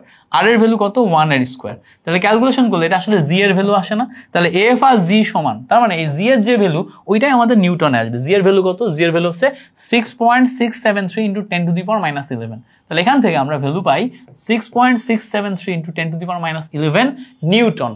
6.673 × 10⁻11 Newton, এইটা হচ্ছে আমরা জি এর ভ্যালু পাই। আশা করি ব্যাপারটা ক্লিয়ার হয়ে গেছে। একদম সিম্পল। এই সিম্পল ম্যাথে কিন্তু বারবার আসছে, সো এটা যদি রিপিট করে বা এই টাইপের জিনিস যদি রিপিট করে আমাদের কিন্তু পারতে হবে, না পারলে কিন্তু বিপদে পড়বা। অবশ্যই পারতে হবে। ওকে, সো এই পর্যন্ত এসে ক্লাসের এই পর্যন্ত এসে দেখো একটা ছোট্ট অ্যাড দিই। অ্যাড হচ্ছে, তোমরা যারা চিটাগং ইউনিভার্সিটিতে পরীক্ষা দেওয়ার পর রাজশাহী ইউনিভার্সিটি টার্গেট করছো, তারপর হচ্ছে জিএসটি টার্গেট করছো, এগ্রি টার্গেট করছো, রাজশাহী ইউনিভার্সিটির জন্য তুমি ফ্রি ক্লাস আমার এই ইউটিউব চ্যানেলেই পাবা ইনশাল্লাহ। এই জিএসটি কোশ্চেন ব্যাংক সলিউশন কোর্সের ভিতরেই তোমার রাজশাহী ইউনিভার্সিটি, তারপরে হচ্ছে তোমার খুলনা ইউনিভার্সিটি, এগুলার কোশ্চেন ব্যাংক আছে। সো সেইগুলা সলিউশন ক্লাস, সেগুলো সাজেশন ক্লাস ইনশাল্লাহ আমি তোমাদেরকে দিব ইউটিউবে ফ্রিতে। আর তোমরা যদি জিএসটিতে টার্গেট করে একটা ভালো ইউনিভার্সিটিতে চান্স পেতে চাও, জিএসটির ভালো ইউনিভার্সিটিতে চান্স পেতে চাও, তোমরা আমার জিএসটি কোশ্চেন ব্যাংক সলভ কোর্সে জয়েন করতে পারো মাত্র 650 টাকায়। ঠিক আছে, তোমরা যারা এই কোর্সে ক্লাস করবা তোমাদেরকে 5 টাকা ডিসকাউন্ট দেবো। ঠিক আছে, বেশি না, অনেক ডিসকাউন্ট কমায় আমি এই টাকা কোর্সে কমাইছি। তোমরা 645 টাকা পাঠাবে আমাকে, ঠিক আছে। তারপরে ওই যে সেন্ড মানি করলে 5 টাকা বেশি কাটে না, তোমাদের 5 টাকা ডিসকাউন্ট করে দিলাম। 645 টাকা পাঠায় আমার বইলো, তোমাদের আমি এই কোর্সে জয়েন করাই দিব। ভর্তি প্রক্রিয়া কি, তুমি জাস্ট হচ্ছে কোর্স সম্পর্কে তো তোমরা ডিটেল জানোই, যারা জানো না তারা একটু এই কোর্সের ডিটেলসটা একটু পড়িও, তোমাদের ক্লাসের সময় নষ্ট করাচ্ছি না। সো কোর্সের ডিটেলসটা পড়িও। সো ভর্তি প্রক্রিয়া খুব সিম্পল। তুমি আমাদের এই বিকাশ রকেট নগদ নাম্বারে টাকা পাঠানোর পর আমাদের বিদ্যার্থী টেলিগ্রাম গ্রুপে তুমি ট্রানজাকশন আইডি বা এসএস দিলে আমরা তোমাকে জয়েন করাই নিব। সো অবশ্যই যারা আমার সাথে আগাইতে চাও আমাদের এই জিএসটি কোশ্চেন ব্যাংক সলিউশন কোর্সে জয়েন করতে পারো। যারা ডেডিকেটেডলি এগ্রি টার্গেট করতেছো, এগ্রির জন্য একটা masterpiece question bank solution course হচ্ছে এইটা, এবং এগ্রির এই কোশ্চেন ব্যাংক সলিউশন কোর্সটা আরো বেশি ইফেক্টিভ, অধ্যায় ভিত্তিক সাজেশন বেশি ইফেক্টিভ। কেন? কারণ হচ্ছে উদ্ভাসের কোশ্চেন ব্যাংকটা খুব পারফেক্টলি সাজানো, এত পারফেক্টলি সাজানো, সো এগ্রিডটা আরো বেশি ইফেক্টিভ হবে। এইটাতে কোনো ডিসকাউন্ট দিব না, এটা হচ্ছে 640 টাকা আছে। যদি জয়েন করতে চাও 640 টাকাতে জয়েন করতে পারবা। ঠিক আছে, সো জয়েন করে ফেলো, এগ্রিটাতে মাস্ট জয়েন করে ফেলো। গত বছর আমার সাথে এগ্রিতে কিন্তু huge number of student class করছে এবং তারা অনেকে ভালো এগ্রি ইউনিভার্সিটিতে চান্স পাইছে, এখন সেখানে ভর্তি আছে। সো আশা করব তোমরাও এই জায়গাগুলোতে জয়েন করবা এবং ভাইয়ের সাথে একটা জার্নি আসবে ইনশাল্লাহ। আমি পেইড ব্যাচে আরো বেশি সাপোর্ট দিই, তোমাদের ফ্রিতে যেমন সাপোর্ট দিতেছি পেইড ব্যাচে আরো বেশি সাপোর্ট দিই। আমার যে কোনো একটা পেইড ব্যাচ স্টুডেন্টদের কাছে জিজ্ঞেস করলে বুঝতে পারবা যে ওদেরকে আমি কি পরিমাণ free material, content and extra course features দিছি। একটা কোর্স বিক্রি করার মানে একটা কোর্সে এনরোল করার পর বাকি অন্যান্য অনেক কিছু ওদের ফ্রি দিছি। সো তোমরা জয়েন করার পর ইনশাল্লাহ তোমরা ওই সাপোর্টটা একদম শেষ পর্যন্ত পাবা আশা করতেছি। তো চলো আমরা পরের এমসিকিউতে যাই। পরের এমসিকিউ বলছে দেখো যে এন টাইপ অর্ধ পরিবাহীর তৈরির জন্য বিশুদ্ধ জার্মেনিয়াম মানে ওই যে জি, এইটার সাথে অপদ্রব্য হিসেবে আমরা কোনটা যোগ করি? আমরা একটু আগেই বলছি এন টাইপ মানে হচ্ছে নেগেটিভ মানে হচ্ছে ইলেকট্রন বেশি করতে হবে। নেগেটিভ মানে কি? নেগেটিভ মানে হচ্ছে ইলেকট্রন বেশি করতে হবে। আর যখনই আমরা ইলেকট্রন বেশি করতে যাব তখন আমাদের সেখানে পঞ্চযোজী যৌগ নিতে হবে। আর পঞ্চযোজী যৌগ কারা কারা আছে? আর্সেনিক আছে এবং অ্যান্টিমনি আছে। সেখানে আমার রাইট আনসার হবে হচ্ছে আর্সেনিক। ঠিক আছে, আর্সেনিক এবং অ্যান্টিমনি। ঠিক আছে, এই হচ্ছে আমাদের কাহিনী। আর যদি আমাদের পি টাইপ হতো তখন কিন্তু অ্যালুমিনিয়াম আসতো এবং জার্মেনিয়াম আসতো, মানে জি আসতো। তো গ্যালিয়াম ওটা জার্মেনিয়াম না, ওটা গ্যালিয়াম। ওকে, পরে দেখো বলছে বস্তুর ত্বরণ এবং বলের মধ্যে সম্পর্ক কি? সো আমরা একটা জানি বস্তুর ত্বরণ এবং বলের মধ্যে সম্পর্ক কি, F = m × a। তাহলে যদি আমরা ভরকে ফিক্স করি তাহলে F is proportional to a আসে। তাহলে বস্তুর ত্বরণ এবং বলের মধ্যে সম্পর্ক, এর চেয়ে সিলি কোশ্চেন মনে হয় না ইতিহাসে কোনো কিছু আর আসছে। সো বস্তুর ত্বরণ এবং বলের মধ্যে সম্পর্ক আমরা একদম directly A is proportional two F লিখতে পারি, মানে এর চেয়ে সিলি কোশ্চেন মনে হয় না ইতিহাসে আর কোনো কিছু দিছে। সো এই আর কি। পরে দেখো, পরে বলছে একটি ট্রান্সফরমারের মুখ্য কুণ্ডলীর পাক সংখ্যা এখানে দেখো 50 দেয়া আছে। সো মুখ্য কুণ্ডলী পাক সংখ্যা এটাকে এনপি বলে। পিতে প্রিন্সিপাল বা মুখ্য কুণ্ডলী, পাক সংখ্যাকে এন দিয়ে প্রকাশ করা হয়। এবার খেয়াল করো গৌণ কুণ্ডলীর পাক সংখ্যা এইটা এনএস কত? এনএস দেখো 100 দেয়া আছে। সো এনপি এনএস দুইটা দেখে ফেললাম। এবার বলছে দেখো ট্রান্সফরমারের ভোল্টেজ, যখন মুখ্য কুণ্ডলী নিছি তখন ভোল্টেজ ইপি এর ভ্যালু খেয়াল করো 200 ভোল্ট দেয়া আছে। আমাদের গৌণ কুণ্ডলীর ভোল্টেজ ইএস তোমার যেটা আছে সেকেন্ডারি কুণ্ডলী, এটা আমরা জানি না। সো আমরা জানি আমাদের বেসিক ফর্মুলা হচ্ছে EP by ES equals to NP by NS. ঠিক আছে, এর সাথে কারেন্ট নিয়ে যদি আমরা খেলি, কারেন্টটা উল্টা হয়, এই দুইটা যেটা হয় কারেন্টটা উল্টা হয়, আইএস ডিভাইডেড বাই আইপি। এই হচ্ছে আমাদের ফর্মুলা, 9-10 থেকে আমরা এটা পড়ে আসছি। সো এই ফর্মুলাটা ব্যবহার করে খেয়াল করো, ফর্মুলাটা কি? ফর্মুলাটা হচ্ছে ভোল্টেজ আর পাক সংখ্যা সেম। খেয়াল করো ভোল্টেজ আর পাক সংখ্যা সেম, যখন কারেন্টে যাবা কারেন্টটা উল্টা, ভোল্টেজ আর পাক সংখ্যা সেম, উপরে পি হলে উপরে পি হবে, নিচে এস হলে নিচে এস হবে, বাট যখন কারেন্টে যাবা কারেন্ট উল্টা হবে। সো এই হচ্ছে আমাদের কাহিনী। তো ইপি বাই ইএস এর ক্ষেত্রে আমরা যদি একটু যাই, ইপি বাই ইএস এর ক্ষেত্রে দেখো একটা 200 ভোল্ট দেওয়া আছে, ইএসটা আমরা জানি না। দেখো এখানে এনপি বাই এনএস, এনপি এর ভ্যালু 50, এনএস এর ভ্যালু কত দেখো 100 দেওয়া আছে। সো ক্যালকুলেশন করো, এটার সাথে এটা ক্যালকুলেশন করলে এটা আসে, আর গুণ করলে দেখো ইএস ইকুয়ালস টু গুণ করলে 400 ভোল্ট আসে। সেখান থেকে আমরা কারেক্ট আনসার পাই কত? 400 ভোল্ট। 400 ভোল্ট আসে হচ্ছে আমাদের correct answer. That's it. So আশা করি এই ব্যাপারটা ক্লিয়ার হয়ে গেছে। ওকে, এবার বলছে দেখো শব্দ তরঙ্গের তীব্রতা, এটার একক কি? সো খেয়াল করো তীব্রতা, শব্দ তরঙ্গের তীব্রতা সিলেবাসের বাইরের কোশ্চেন, আমাদের সময় পড়ছিল। সো শব্দ তরঙ্গের তীব্রতার বেসিক ইউনিট হচ্ছে ডেসিবেল। বেসিক ইউনিট কি? বেসিক ইউনিট হচ্ছে ডেসিবেল। এই ডেসিবেলকে আবার ওয়েবার পার মিটার স্কোয়ারে লেখা যায়। কিসে লেখা যায়? ওয়েবার পার মিটার স্কোয়ারে লেখা যায়। এবার মাথায় রাখবা এই ওয়েবারকে আবার লেখা যায় joule per second. So joule per second per metre square এটা আসে। দেখো তাহলে ইউনিট কিন্তু যে কোনোটা দিতে পারে, তুমি শব্দ তরঙ্গের ইন্টেন্সিটি ডেসিবেল দিয়ে করতে পারো, ওয়েবার পার মিটার স্কোয়ার এটা এমসিকিউতে অপশনে থাকতে পারে। ঠিক আছে, এবার এটা দিচ্ছে মানে এটাই দিবে এমন না, এটাও দিয়ে দিতে পারে, আবার এটা না দিয়ে এটাও দিতে পারে। তো এটা দিলে খেয়াল করো joule per metre square per second. তো খেয়াল করো তো এখানে মিলছে কোনটার সাথে? মিলছে দেখো joule per metre square per second, এই জায়গায় দেখো joule per metre square per second C নাম্বারের সাথে মিলছে। সো সি নাম্বার আমাদের এখানে কারেক্ট আনসার আসে। পরেরটা দেখো বলছে সিলিকনের পারমাণবিক সংখ্যা কত? তো আমরা জানি সিলিকন হচ্ছে 14, পারমাণবিক সংখ্যা থাকে হচ্ছে আমাদের 14। সো আমরা সি নাম্বার পাই কারেক্ট আনসার। এবার বলছে দেখো 20 মিটার পার সেকেন্ড বেগে গতিশীল একটি বস্তু প্রতি সেকেন্ডে এত হারে হ্রাস পায়, থেমে যাওয়ার আগে বস্তুটি কত দূরত্ব অতিক্রম করবে? তো দেখো একটা বস্তু এই জায়গাতে ছিল, এই বস্তুটা এই জায়গাতে ছিল, এই জায়গাতে থাকা অবস্থায় তার আদিবেগ ছিল, এখন সে সামনের দিকে আগাচ্ছে। সো এই জায়গাতে যে যখন সে v equals to 0 তখন সে থেমে গেছে।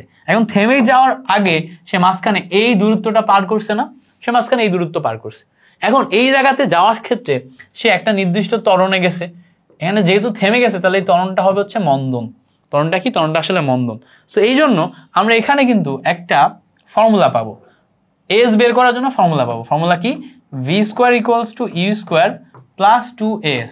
ওকে, এবার খেয়াল করো যেহেতু থেমে গেছে তাহলে ভি এর ভ্যালু 0, তাহলে 0 equals to U square. U এর ভ্যালু কত দেখো? গতিশীল ছিল 20 মিটার পার সেকেন্ড স্কোয়ারে, তাহলে 20 ইন্টু 2as। তো খেয়াল করো মন্দন কত ছিল? -2.5, যেহেতু কমছে হ্রাস পাইছে তাহলে মাইনাস দিতে হবে, ইন্টু আমরা ভ্যালু পাচ্ছি এস। সো এইটাকে যদি এই সাইডে নিয়ে আনো তাহলে আড়াইকে 2 দিয়ে গুণ করলে 5, তাহলে 5s ইকুয়ালস টু এটাকে স্কোয়ার করলে 400 আসে। So S equals to 400 divided by 5। So calculation করবা 400 ডিভাইডেড বাই 5, দেখো 5 8টা 40, সেখান থেকে ক্যালকুলেশন করলে 80 মিটার আসে হচ্ছে আমাদের কারেক্ট আনসার। মুখে মুখে ক্যালকুলেশন করে ফেলছি। অপশন এ হচ্ছে আমাদের কারেক্ট আনসার। গতির একদম বেসিক জিনিস, আমরা যখন 9-10-এ গতি পড়ছি তখন যে জিনিসটা দেখছি সেইটা একদম বেসিক জিনিস। আশা করি এটা আমাদের ক্লিয়ার হয়ে গেছে, পারবো আমরা। ওকে, পরে দেখো, পরে বলছে যে আদিবেগ ত্বরণ সরণ গতির গতিকালের সম্পর্কসূচক সমীকরণ কোনটা? সো আদিবেগ, ত্বরণ, সরণ। সো আমরা জানি এইটার ক্ষেত্রে সম্পর্ক হচ্ছে এস ইকুয়ালস, আমরা ছোটবেলায় পড়ছি ইউটি প্লাস হাফ এটি স্কোয়ার, এটা হচ্ছে সম্পর্ক। সো বড় হয়ে যে এই ইউকে আবার আমাদের ভি নট দিয়ে প্রকাশ করে হাফ এটি স্কোয়ার। সো এই সম্পর্কটা একটু দেখবো আদিবেগ, ত্বরণ, সরণের ক্ষেত্রে। সো এইটা দেখো আমাদের এই জায়গাতে টাইপিং মিস্টেক আছে, এই যে এটা S equals two V naught টি প্লাস হাফ এটি স্কোয়ার। সো বি নাম্বার আসে হচ্ছে আমাদের কারেক্ট আনসার। পরে দেখো বলছে যে একটি তরঙ্গের দুটি বিন্দু দশা পার্থক্য এত, পথ পার্থক্য কত? সো আমি এটা একটু আগেই বলছি যে বারবার আসবে। সো এই যে ফর্মুলাটা কি ছিল, ফর্মুলা ছিল হচ্ছে দশা ইকুয়ালস টু, মাথায় রাখবা, 2π/λ ইন্টু পথ। মনে রাখবা পথ এবং দশা কিন্তু গুলাই ফেললে হবে না। সো এই জন্য এটা বারবার লিখে লিখে প্র্যাকটিস করতে হবে। এবার আমাদের দেখতে হবে চাইছেটা কি। চাইছে দেখো পথ, পথ চাইছে, তাহলে পথের ভ্যালু বের করব। তাহলে পথের ভ্যালু বের করতে গেলে পথ ইকুয়ালস টু দশা ইন্টু, খেয়াল করো, ল্যামডা উপরে নিচে 2π, এটা আসে। সো দেখো দশার ভ্যালু কত দেয়া আছে, π/2। তাহলে দেখো দশার ভ্যালু আমাদের π/2 দেয়া আছে, ইন্টু উপরে ল্যামডা, নিচে দেখো 2π। ক্যালকুলেশন করলে π কেটে যাচ্ছে, ল্যামডা ডিভাইডেড বাই 4 আসছে। কত আসছে? Lambda divided by 4। সো এই যে ল্যামডা ডিভাইডেড বাই 4 আসলো, তাহলে ল্যামডা ডিভাইডেড বাই 4 হচ্ছে আমাদের কারেক্ট আনসার, মানে অপশন এ আমাদের কারেক্ট আনসার। তাহলে আমরা কি করলাম এখানে, দশা ইকুয়ালস টু, খেয়াল করো, দশা ইকুয়ালস টু 2π/λ ইন্টু পথ নিছি, পথ বের করতে বলছে, তাহলে পথ equals to lambda divided by 2π into দশা করছি। সো এই যে ল্যামডা ডিভাইডেড বাই 2π ইন্টু দশা, এই জায়গাতে দশার ভ্যালুটা বসাইছি, দশার ভ্যালু বসায় দেন আমরা এখান থেকে বের করছি, কি বের করছি, পথ বের করছি। সো দ্যাটস ইট, এটা ছিল হচ্ছে আমাদের এখান থেকে কারেক্ট আনসার। পরে দেখো বলছে নিম্নের কোনটি 1 মেগা ইলেকট্রন ভোল্টের সমান? খুবই গুরুত্বপূর্ণ একটি জিনিস, এইটা বিভিন্ন জায়গায় আসে, 1 মেগা ইলেকট্রন ভোল্ট। তো খেয়াল করো 1 ইলেকট্রন ভোল্টের মান হচ্ছে 1.6 ইন্টু 10⁻⁻19 জুল। এখন মেগা মানে কত, মেগা মানে আবার 10⁶। সো দুইটাকে যদি তুমি অ্যাডজাস্ট করো তাহলে দেখো 1.6 ইন্টু এই 10⁶ আর 10⁻⁻19 অ্যাডজাস্ট করলে 10⁻13 জুল আসে। এই যে জিনিসটা, এটা খুব ইম্পর্টেন্ট, সব জায়গাতে আসে। সো 1 মেগা ইলেকট্রন ভোল্ট মানে আসলে 1.6 ইন্টু 10⁻13 জুল। মুখস্থ করো ভাই, চলে আসবে। আমি টপ 100-এও এটা দেখাই দিচ্ছিলাম এবং কয়েক জায়গায় আসছে অলরেডি, ঠিক আছে? চুয়েটেই সম্ভবত কোনো একটা জায়গাতে বা কোথাও একটা সামথিং লাইক দ্যাট আসছে। সো ভুল করো না। এবার বলছে দেখো বহিস্থ বল দ্বারা কোনো তন্ত্রের বা সিস্টেমের উপর কৃত কাজ। সো দেখো আমরা জানি কৃত কাজ ইকুয়ালস টু গতিশক্তির পরিবর্তন। আমরা আগেই শিখছি গতিশক্তির পরিবর্তন কেমনে, ওই যে আমরা half M V square minus half M V not square দেখছি। সো এই যে সিম্পল জিনিসটাকে এখানে আবার একটু তন্ত্র বা সিস্টেম আলাদা করে লিখছে। তো তন্ত্র বা সিস্টেম আলাদা করে লিখলেও জিনিসটা তো সেম। জিনিসটা কি, কৃত কাজ মানেই হচ্ছে গতিশক্তির পরিবর্তন। এইটাই আমরা এখানে দাগাবো, কেমন? সো কথা দেখে ঘাবড়ানো যাবে না। পরে দেখো বলছে দীপন তীব্রতার একক কোনটি? আমাদের মাথায় রাখতে হবে, এইটা একটু মুখস্থ ফুল সিলেবাস থেকে। দীপন তীব্রতার একক হচ্ছে ক্যান্ডেলা। ক্যান্ডেলা থেকে দীপন তীব্রতা আসে ফুল সিলেবাস থেকে। ওকে, পরে দেখো, পরে বলছে খুবই ইম্পর্টেন্ট একটা এমসিকিউ, খুব ইম্পর্টেন্ট একটা এমসিকিউ। এটা এমন কোনো ইউনিভার্সিটি নেই যেটাতে দেয় না। ঢাকা ইউনিভার্সিটি থেকে শুরু করে সাস থেকে শুরু করে প্রত্যেকটা জায়গাতে দেয়, জিএসটিতেও দিবে। সো এই জিনিসটা আমাদের ভালো করে শিখে নিতে হবে। দেখো বলছে 14 মিনিট শেষে তেজস্ক্রিয় পোলোনিয়ামের অবশিষ্ট থাকে হচ্ছে 1/16 অংশ। বলছে মৌলটির অর্ধায়ু কত? তাহলে দেখো এখানে 14 মিনিট মানে আমাদের টাইম দেয়া আছে 14 মিনিট, অবশিষ্ট 1/16 অংশ মানে হচ্ছে n ইকুয়ালস টু, n মানে অবশিষ্ট, ইনিশিয়ালি ছিল n0 ডিভাইডেড বাই 16, মানে ইনিশিয়ালি ছিল n0, সেটার 1/16 করার পরে আমি বর্তমানে অবশিষ্ট অংশটা পাইছি। আর আমাদের জিজ্ঞেস করছে অর্ধায়ু বের করো, অর্ধায়ু মানে হচ্ছে t/2। সো এই জায়গা থেকে একটা শর্টকাট মনে রাখবা। শর্টকাটটা কি, এই যে অবশিষ্ট যেটা দেয়া থাকবে এইটাকে আমাদের একটা ফরম্যাটে নিয়ে আনতে হবে, n equals to n0 divided by 2n ফরম্যাটে নিয়ে আনতে হবে, 2n ফরম্যাটে। সো 2n ফরম্যাটে আনো, দেখো n0 ডিভাইডেড বাই 2⁴ করলে সেটা 16 হয়ে যায়। খেয়াল করো তো, এখানে আমি যখন 2⁴ করছি তখন এটা 16 হয়ে গেছে। তার মানে n এর ভ্যালু কত? n এর ভ্যালু আসছে এখান থেকে আমার 4। n এর ভ্যালু কত আসছে? n এর ভ্যালু আসছে আমার 4। এবারটা আমার একটা ফর্মুলা মনে রাখতে হবে যে যদি আমি n এর ভ্যালু 4 পাই, আমাদের এখানে t equals to n into t half সব সময় কার্যকর। এখানে ওই যে 2 টু দি পাওয়ার n বের করবো না, n equals to n not divided by 2 to the power n, এই যে পাওয়ারের যে n, এই পাওয়ার n এর সাথে সম্পর্ক মোট সময় ইকুয়ালস টু ওই পাওয়ার n ইন্টু টি হাফ, ওইটার সাথে সম্পর্ক, শর্টকাট সম্পর্ক। তাহলে এখন দেখো আমাদের এই টি এর ভ্যালু ছিল হচ্ছে 14, n এর ভ্যালু আমরা পাইছি হচ্ছে 4 ইন্টু টি হাফ। সো আমাদের বের করতে বলছে অর্ধায়ু টি হাফ, তাহলে অর্ধায়ু টি হাফ ইকুয়ালস টু আমরা কি পাচ্ছি দেখো তো 14 ডিভাইডেড বাই 4, তাহলে 14 ডিভাইডেড বাই 4 করলে এখান থেকে দেখো 7 ডিভাইডেড বাই 2 আসে। কত আসে? 7 ডিভাইডেড বাই 2। তাহলে এখানে দেখো অবশিষ্ট সময়টা বা অর্ধায়ু আসে হচ্ছে 7 ডিভাইডেড বাই 2 মিনিট, মানে 3.5 মিনিট। এইটা হচ্ছে ট্রিক। এই ট্রিক অ্যাপ্লাই করে তুমি হিউজ পরিমাণ এমসিকিউ পাবা। আমি তোমার এই টপিকটার উপরেই তোমার টপ 100 আলাদা একটা ক্লাস নিছি এবং সেই ক্লাসে সবগুলো দেখাই দিছি, যাতে এখান থেকে কোনো এমসিকিউ মিস আউট না হয়, বুঝতে পারছো? সো এই জন্য আমাদের এই টপিকটা ভালো করে পড়তে হবে। ওকে, চলো এবার বলছে দেখো অর্ধপরিবাহী পদার্থের বন্ধন। সো অর্ধপরিবাহী মানে ধরো সিলিকন, সিলিকন যেই বন্ধনগুলা করে ক্লোরিনের সাথে করে বা অন্যান্য যৌগের সাথে করে, এগুলো আসলে সমযোজী বন্ধন। কেমিস্ট্রিতেই পড়ছি, কেমিস্ট্রি জিনিস ফিজিক্সে দিয়ে রাখছে। পরে দেখো বলছে 220 ভোল্ট পরিবর্তী উৎসের শীর্ষ বিভব। এটা কিন্তু ফুল সিলেবাসের, অ্যান্ড মোস্ট ইম্পর্টেন্টলি আমি এটা খুব ভালো করে শিখছি, ইঞ্জিনিয়ারিংয়ে যাওয়ার পর। ইঞ্জিনিয়ারিংয়ে যাওয়ার পর শীর্ষ বিভব শীর্ষ কারেন্ট বের করতে বলে। সো শীর্ষ বিভব শীর্ষ কারেন্টের ক্ষেত্রে দেখো ভি ইকুয়ালস টু আমরা ফর্মুলা পাই ভিএম ডিভাইডেড বাই √2, ঠিক আছে? শীর্ষ বিভব শীর্ষ কারেন্ট এগুলো বের করার ক্ষেত্রে। সো তখন আমরা এখান থেকে দেখো এই ভিএম মানে ম্যাক্সিমাম কারেন্ট, ভিএম এর ভ্যালু পাই √2 into V. So √2 into V মানে 200। ক্যালকুলেশন করলে এখান থেকে আমরা 311 বা 312 টাইপের একটা ভ্যালু পাই। সো 311 বা 312 টাইপের ভ্যালু একটাই আছে দেখো, সেটা কি অলমোস্ট 310 এর কাছাকাছি। সো 310 হবে আমাদের এখানে কারেক্ট আনসার। সো এইটা বেসিক্যালি তোমাদের সিলেবাসে নাই, বাট যেহেতু প্রশ্নে আসছে এজন্য দেখাই দিলাম যে ক্যালকুলেশনটা কি হবে। ফর্মুলা এটা মনে রাখবা, শীর্ষ বের করার ফর্মুলা হচ্ছে V equals to VM divided by √2 বিভবের ক্ষেত্রে। এটা মনে রাখলে হয়েছে। ওকে, পরে বলছে দেখো মহাকর্ষীয় প্রবাল্যের মাত্রা। খেয়াল করো, আমরা বের করব মহাকর্ষীয় প্রবাল্য, তার মাত্রা বের করতে বলছে। সো মহাকর্ষীয় প্রবাল্য মানে হচ্ছে, খেয়াল করো, মহাকর্ষীয় প্রবাল্য তার মাত্রা, প্রবাল্য, মহাকর্ষীয় প্রবাল্য না, মহাকর্ষীয় ধ্রুবক, সরি প্রবাল্য পড়ছি কেন, মহাকর্ষীয় ধ্রুবক। তাহলে আমরা দেখো বেসিকটা যদি দেখি, F equals to G into m1 m2 divided by D square. এখান থেকেই না আমি মাত্রাটা বের করে নিতে পারবো, আমার মুখস্থ করা লাগবে না। কেন? কারণ হচ্ছে এখানে যে ফোর্স আছে, ফোর্সের মাত্রা আমরা মুখস্থ করি, mLT ইনভার্স 2, এইটা মুখস্থ থাকলে বাকিগুলা বের করা যায়। তো mLT ইনভার্স 2 হচ্ছে ফোর্সের মাত্রা।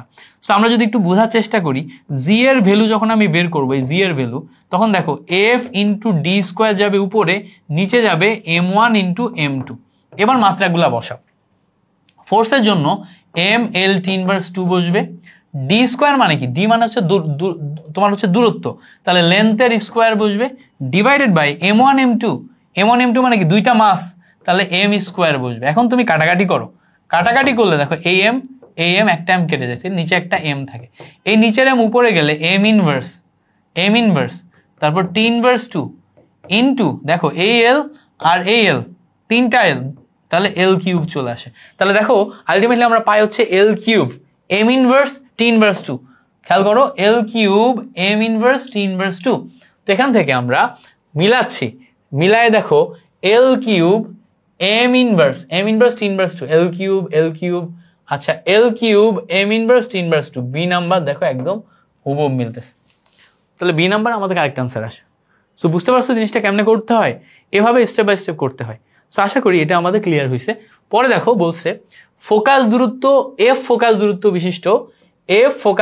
বিশিষ্ট দুইটি উত্তল লেন্সকে পরস্পরের সংস্পর্শে রাখলে মিলিত ফোকাস দূরত্ব কত হবে? সো পরস্পরের সংস্পর্শ রাখবো। সো দুইটা উত্তল লেন্স, এরম দুইটা উত্তল লেন্সকে পরস্পরের সংস্পর্শে রাখলে এরা সমান্তরালের মতো কাজ করে। সো আমরা সমান্তরালে ঠিক যেইভাবে হিসাব করি এখানেও সেইভাবে হিসাব করব। সো দুইটা ফোকাস দূরত্ব মানে দেখো একটা 1/f প্লাস আরেকটা 1/f, নতুন ফোকাস দূরত্ব ধরো f প্রাইম, তাহলে ক্যালকুলেশন করলে 1/f prime equals two 2/f পাওয়া যায়। So f prime equals to f divided by 2 আসে। So f prime equals to কি আসে? f divided by 2। সো ক্যালকুলেশনে আসলে এখানে মনে রাখতে হবে যে উত্তল লেন্স যদি পরস্পরের সাথে সংস্পর্শে থাকে তাহলে এরা সমান্তরাল হয়। উত্তল লেন্স যদি পরস্পরের সাথে সংস্পর্শে থাকে তাহলে এরা কি হয়? সমান্তরাল হয়। দ্যাটস ইট, এইটুকুই। পরে আসো, পরে বলতেছে দেখো যে একটা ভেক্টর এটা দেয়া আছে, এই ভেক্টরের মান কি হবে। সো একটা ভেক্টর এ ভেক্টর এইটা দেখো কেমনে দেয়া আছে, -6/7i, পরে দেখো 2/7k, তারপরে দেখো 3/7j, তিনটা জিনিস দেয়া আছে। এখন মান যদি বের করতে হয় তো প্রথমে বলছে এর মান বের করতে, তাহলে মান যদি বের করতে হয় তাহলে ভেক্টরের মান ইকুয়ালস টু রুটের নিচে তোমার কি আসবে বলো তো, 6/7 তার স্কোয়ার প্লাস 2/7 তার স্কোয়ার প্লাস 3/7 তার স্কোয়ার। সো ক্যালকুলেশন করলে খেয়াল করো, রুটের নিচে 6/7 মানে কত, 36 ডিভাইডেড বাই 49, পরে দেখো 2/7 4 ডিভাইডেড বাই 49, 3/7 মানে 9 ডিভাইডেড বাই 49। ক্যালকুলেশন করলে দেখো নিচে আমি 49 লসাগু করব, তাহলে উপরে 36 4 9 এটা আসে। সো 36 4 9 যোগ করলে 49 ডিভাইডেড বাই 49 আসে। ক্যালকুলেশন করে শেষ পর্যন্ত আমরা পাই হচ্ছে 1। তাহলে এখান থেকে আমরা মান পাবো হচ্ছে 1। মান পাবো কি? মান পাবো আসবে হচ্ছে 1। আশা করি এবার এই পর্যন্ত আমাদের ক্লিয়ার হয়েছে। পরে দেখো বলছে m ভরের একটি বস্তুর গতিশক্তি e হলে এর ভরবেগ কত। তা আমরা জানি গতিশক্তি E যদি হয়, গতিশক্তির ফর্মুলা হচ্ছে 12 mv²। এখন আমার চাইছে হচ্ছে ভরবেগ, তো ভরবেগে যদি কনভার্ট করতে হয় তাহলে এখানে একটা কাজ করতে হবে। কি কাজ করতে হবে? 12 ইন্টু, খেয়াল করো, এই উপরে একটা m দিয়ে গুণ করে m² v² কনভার্ট করতে হবে, নিচে একটা m দিয়ে ভাগ করতে হবে, তাহলে m কেটে যাবে, আবার mv² হয়ে যাবে। এবার এখান থেকে বেসিকটা যদি চিন্তা করো, এই 12 ইন্টু m এটাকে এই সাইডে নিয়ে আনলে 2me এইটা আসে। আর এখানে দেখো এই mv তার স্কোয়ার লেখা যায়। তাহলে আমরা জিজ্ঞেস করছে ভরবেগের ভ্যালুর সাথে সম্পর্ক কি, ভরবেগের সাথে সম্পর্ক কি। তাহলে ভরবেগকে আমি p দিয়ে প্রকাশ করি, তাহলে p ইকুয়ালস টু রুটের নিচে 2me এটা আসে না। সো p ইকুয়ালস টু রুটের নিচে 2me এটা আসে। এটা দেখো অপশন এ তে দেয়া আছে। সো অপশন এ হচ্ছে আমার এখানে কারেক্ট আনসার। আশা করি এই জিনিসটা একদম ক্লিয়ার হয়ে গেছে। কড়া একটা ক্লাস হচ্ছে, ইনশাল্লাহ এই জিনিসটা আমরা একদম ক্লিয়ার করে ফেলছি। পরে দেখো, পরে আমাদের বলতেছে যে টর্কের মাত্রা সূত্র কোনটি টর্কের ক্ষেত্রে। সো খেয়াল করো, আমরা জানি টর্ক যখন আমরা বের করতে যাই, এই torque equals to F cross R, এটা হচ্ছে টর্কের। সো টর্কের ফর্মুলাতে মাত্রা যখন আমি বের করতে যাব তখন দেখো এই জায়গাতে আমরা এফ আর সাইন থেটা পাবো। সো সাইন থেটার জন্য তো আমার মাত্রা নেই, বাট এফ আর এর জন্য আছে। এফ এর জন্য মাত্রা হচ্ছে mL/2। আর মানে কি? আর মানে আরেকটা দৈর্ঘ্য, মানে কি দূরত্ব বা দৈর্ঘ্য, তাহলে আরেকটা এল আসবে। তাহলে ক্যালকুলেশন করলে mL²T/2 এটা আসে। তাহলে দেখো আমরা যখন টর্ক নিয়ে কাজ করছি তখন মাত্রা কি খেয়াল করো, mL²T/2 পাচ্ছি। সো খেয়াল করো টর্কের জন্য আমাদের এখানে মাত্রা mL²T/2 মানে অপশন এ আসে আমাদের কারেক্ট আনসার। ওকে, পরেরটা দেখো বলছে কত তাপমাত্রায় সেলসিয়াস এবং ফারেনহাইট স্কেল অভিন্ন হবে। তো আমরা জানি এটা -40 ডিগ্রি সেন্টিগ্রেড তাপমাত্রায় সেলসিয়াস এবং ফারেনহাইট অভিন্ন হবে। আমাদের কিন্তু সেলসিয়াস ফারেনহাইটের পাশাপাশি ফারেনহাইট এবং কেলভিনও বলে দেয়। ফারেনহাইট কেলভিনের ক্ষেত্রে কত আসে বলো তো? 574 একটা ভ্যালু আসে। সো এটাও একটু বই থেকে দেখে নিবা, ঠিক আছে? সো এটাও একটু বই থেকে দেখে নিবা। এবার বলছে দেখো পয়সনের অনুপাতের মান কোনটি। আমরা জানি পয়সনের অনুপাতের মান হচ্ছে, খেয়াল করো, পয়সনের অনুপাতের মান হচ্ছে -1 থেকে হাফের মধ্যে হয়। সি নাম্বার হচ্ছে কারেক্ট আনসার। দুইটা প্রশ্ন আসে, একটা হচ্ছে পয়সনের অনুপাতের মানের রেঞ্জ কত, -1 থেকে হাফের মধ্যে। পয়সনের অনুপাতের সর্বোচ্চ মান কত? সর্বোচ্চ মান বললে সেটা হাফ হয়, সর্বোচ্চ মান বললে কত? হাফ। আর রেঞ্জ বললে -1 থেকে হাফের মধ্যে। আচ্ছা, এটা আমাদের ক্লিয়ার হয়েছে। এবার বলছে দেখো ভরবেগের মাত্রা কোনটি। ভরবেগের মাত্রা, তোমাদের ভিতরে কেউ একজন আমাকে বলছিল যে ভাইয়া সমস্ত একক এবং মাত্রার একবারে গুছাই একটা ভিডিও দেন। আমি বলছিলাম দিব, বাট পরে আমি আর সময় করে উঠতে পারি নাই। তোমরা আজকে যারা ভিডিওটা দেখছো, ক্লাস দেখছো, তোমরা আমাকে কমেন্টে জানাবা। যদি তোমরা ডিমান্ড করো ইনশাল্লাহ আমি দিয়ে দিব। ডিমান্ড করতে হবে, ডিমান্ড করো ইনশাল্লাহ, তোমরা কমেন্টে জানাবা, ধুমায় কমেন্ট করো, ইনশাল্লাহ আমি তোমাদের জন্য রেডি করে দিব। সমস্ত একক এবং মাত্রাকে একসাথে একটা স্লাইডে গুছাই দিব, মানে একটা ক্লাসে কয়েকটা স্লাইডে গোছাই দিব। সো ভরবেগের মাত্রা ব্যাপারটা কি দেখো, ভরবেগ মানে P = mv। খেয়াল করো P = mv। এবার দেখো m এর জন্য মাত্রা আসবে কি, বড় হাতের M, ভি মানে কি, ভি মানে হচ্ছে এস ডিভাইডেড বাই টি। তো এস এর জন্য মাত্রা আসবে এল, আর টি এর জন্য মাত্রা আসবে টি ইনভার্স। সেখান থেকে আমরা ভরবেগের মাত্রা পাবো M L T inverse, M L T inverse. আশা করি এটা ক্লিয়ার। পরে দেখো বলছে নিচের কোন রাশিটি মূল রাশি নয়। সো খেয়াল করো, ভর একটি মূল রাশি, এটাকে আর ভাঙা যায় না। তাপমাত্রা একটি মূল রাশি, এটাকে আর ভাঙা যায় না, ঠিক আছে। সময় একটি মূল রাশি, এটাকেও আর ভাঙা যায় না। কিন্তু শক্তি কোনো মূল রাশি না। শক্তি মানে হচ্ছে কাজ মানে হচ্ছে W into F S, F মানে হচ্ছে এম জি, ঠিক আছে। সো এটাকে অনেক ছোট করে ভাঙা যায়। তার মানে শক্তি কোনো মূল রাশি না, এটা একটা যৌগিক রাশি বা বড় রাশি। ওকে, পরে আসো বলছে 1 মাইল এবং 1 কিলোমিটার দূরত্বের পার্থক্য কত মিটার। আমরা জানি 1 mile equals to 1.61 kilometre. So 1.61 কিলোমিটারকে আমরা যদি একটু কনভার্ট করি, তাহলে খেয়াল করে দেখবা যে এই জায়গাতে 1610 মিটার আসে। সো আমরা 1 কিলোমিটারে পাই 1000 মিটার, আর এখানে পাচ্ছি 1610 মিটার। তাহলে পার্থক্য কত? পার্থক্য আসে হচ্ছে 610 মিটার। সো 610, 609 এই টাইপের একটা ভ্যালু আসে। তাহলে 609 মিটার আসে বা 610 মিটার আসে হচ্ছে আমাদের কারেক্ট আনসার। পারবো না? বেসিক জিনিস বুঝাই ফেলছি, গ্রেট। পরে আসো, পরে বলছে যে কোনটি চাপের মাত্রা সূত্র। সো চাপের মাত্রা সমীকরণ কি সেটা জিজ্ঞেস করছে। আমরা জানি চাপ P equals to F divided by A. F মানে কি খেয়াল করো তো, এফ মানে হচ্ছে এম এল টি ইনভার্স 2, আর এ মানে কি, এ মানে এখানে দুইটা লেন্থ আছে, এল ইন্টু এল। সো একটা এল কেটে যাচ্ছে, একটা এল উপরে উঠে গেলে M L inverse T inverse 2, এইটা আসে হচ্ছে আমার চাপের মাত্রা সমীকরণ। এ মানে কি, এ মানে আমরা জানি যে ক্ষেত্রফল, লেন্থ ইন্টু লেন্থ মিলে ক্ষেত্রফল, দৈর্ঘ্য প্রস্থ, বুঝতে পারছো। সেখানে এই জন্য আমরা এল ইন্টু এল দিছি। সেখান থেকে আমরা M L inverse T inverse 2 B number পাচ্ছি হচ্ছে কারেক্ট আনসার। বুঝতে পারছি না? ক্লিয়ারলি বুঝতে পারার কথা। এবার বলছে দেখো 4 নাম্বার এমসিকিউ কি বলে, এখানে আই মাইনাস জে আর জে মাইনাস কে দেয়া আছে, এদের মধ্যবর্তী কোণ বের করতে বলছে। সো মধ্যবর্তী কোণ theta equals to cos inverse, উপরে যাবে, খেয়াল করো উপরে যাবে দুইটা ভেক্টরের গুণফল আর নিচে যাবে তাদের মান। সো গুণফল যদি করো কি আসে দেখো, আয়ের সাথে আই গুণ হওয়ার কথা, আই নাই তাহলে 0 আসবে। জে এর সাথে জে গুণ হওয়ার কথা, তাহলে দেখো এখানে -1 আসবে। কে এর সাথে কে গুণ হয়ে 0 আসবে। ওকে, নিচে যদি আমরা দেখি রুটের নিচে 1 স্কোয়ার প্লাস 1 স্কোয়ার একটা পার্ট ইন্টু রুটের নিচে 1 স্কোয়ার প্লাস 1 স্কোয়ার আরেকটা পার্ট। সো ক্যালকুলেশন করলে কজ ইনভার্স উপরে -1, নিচে দেখো √2 ইন্টু √2, তাহলে ক্যালকুলেশন করলে পরের স্টেজে কজ ইনভার্স -1/2, আর কজের ক্ষেত্রে -1/2 মানে 120 ডিগ্রি আসে হচ্ছে কারেক্ট আনসার। সেখান থেকে আমরা 120 ডিগ্রি পাই হচ্ছে কারেক্ট আনসার। চলো একটু দেখি আমরা কয়টা এমসিকিউ সলিউশন করতে পারছি এখনো পর্যন্ত। আমরা এখনো পর্যন্ত হচ্ছে 36টা স্লাইড করছি। আমাদের টোটাল স্লাইড আগে 76টা, তার ভিতরে 36টা করছি, মানে এখনো আমাদের 40টা স্লাইড বাকি আছে। ইউজ দেখো তো আমাদের ভিডিওটা কয় মিনিটের হয়েছে, চার্জ কত মিনিটের আছে, 2টা শুটে নেওয়া লাগবে কিনা, একদম সামনে যাইও না। হ্যাঁ, চার্জ কত? হ্যাঁ, 1 ঘন্টা 7 মিনিট ক্লাস হয়েছে। ওকে, আরো 10-15 মিনিট নিই, তারপর একটা কার্ড দিব। এবার বলছে দেখো দুইটি ভেক্টর পি এবং কিউ এর স্কেলার গুণন 0 হলে, খেয়াল করো দুইটি ভেক্টর পি এবং কিউ এর স্কেলার গুণন 0। সো স্কেলার গুণন মানে ডট গুণন, P dot Q equals to 0। P dot Q যদি 0 হয় তাহলে খেয়াল করো পি ডট কিউ যদি 0 হয় তাহলে ভেক্টর দ্বয় পরস্পর লম্ব হবে না, কারণ এখানে cos 90 হলেই 0 হয়, তাই না? তাহলে পি ডট কিউ বা স্কেলার গুণন 0 হলে ভেক্টর দ্বয় একে অপরের উপর লম্ব, ঠিক আছে। আর P cross Q equals to 0 হলে কি, পরস্পরের সাথে সমান্তরাল। মুখস্থ ইনফরমেশন, আমরা আগেই থেকেই জানি জিনিসপত্রগুলো।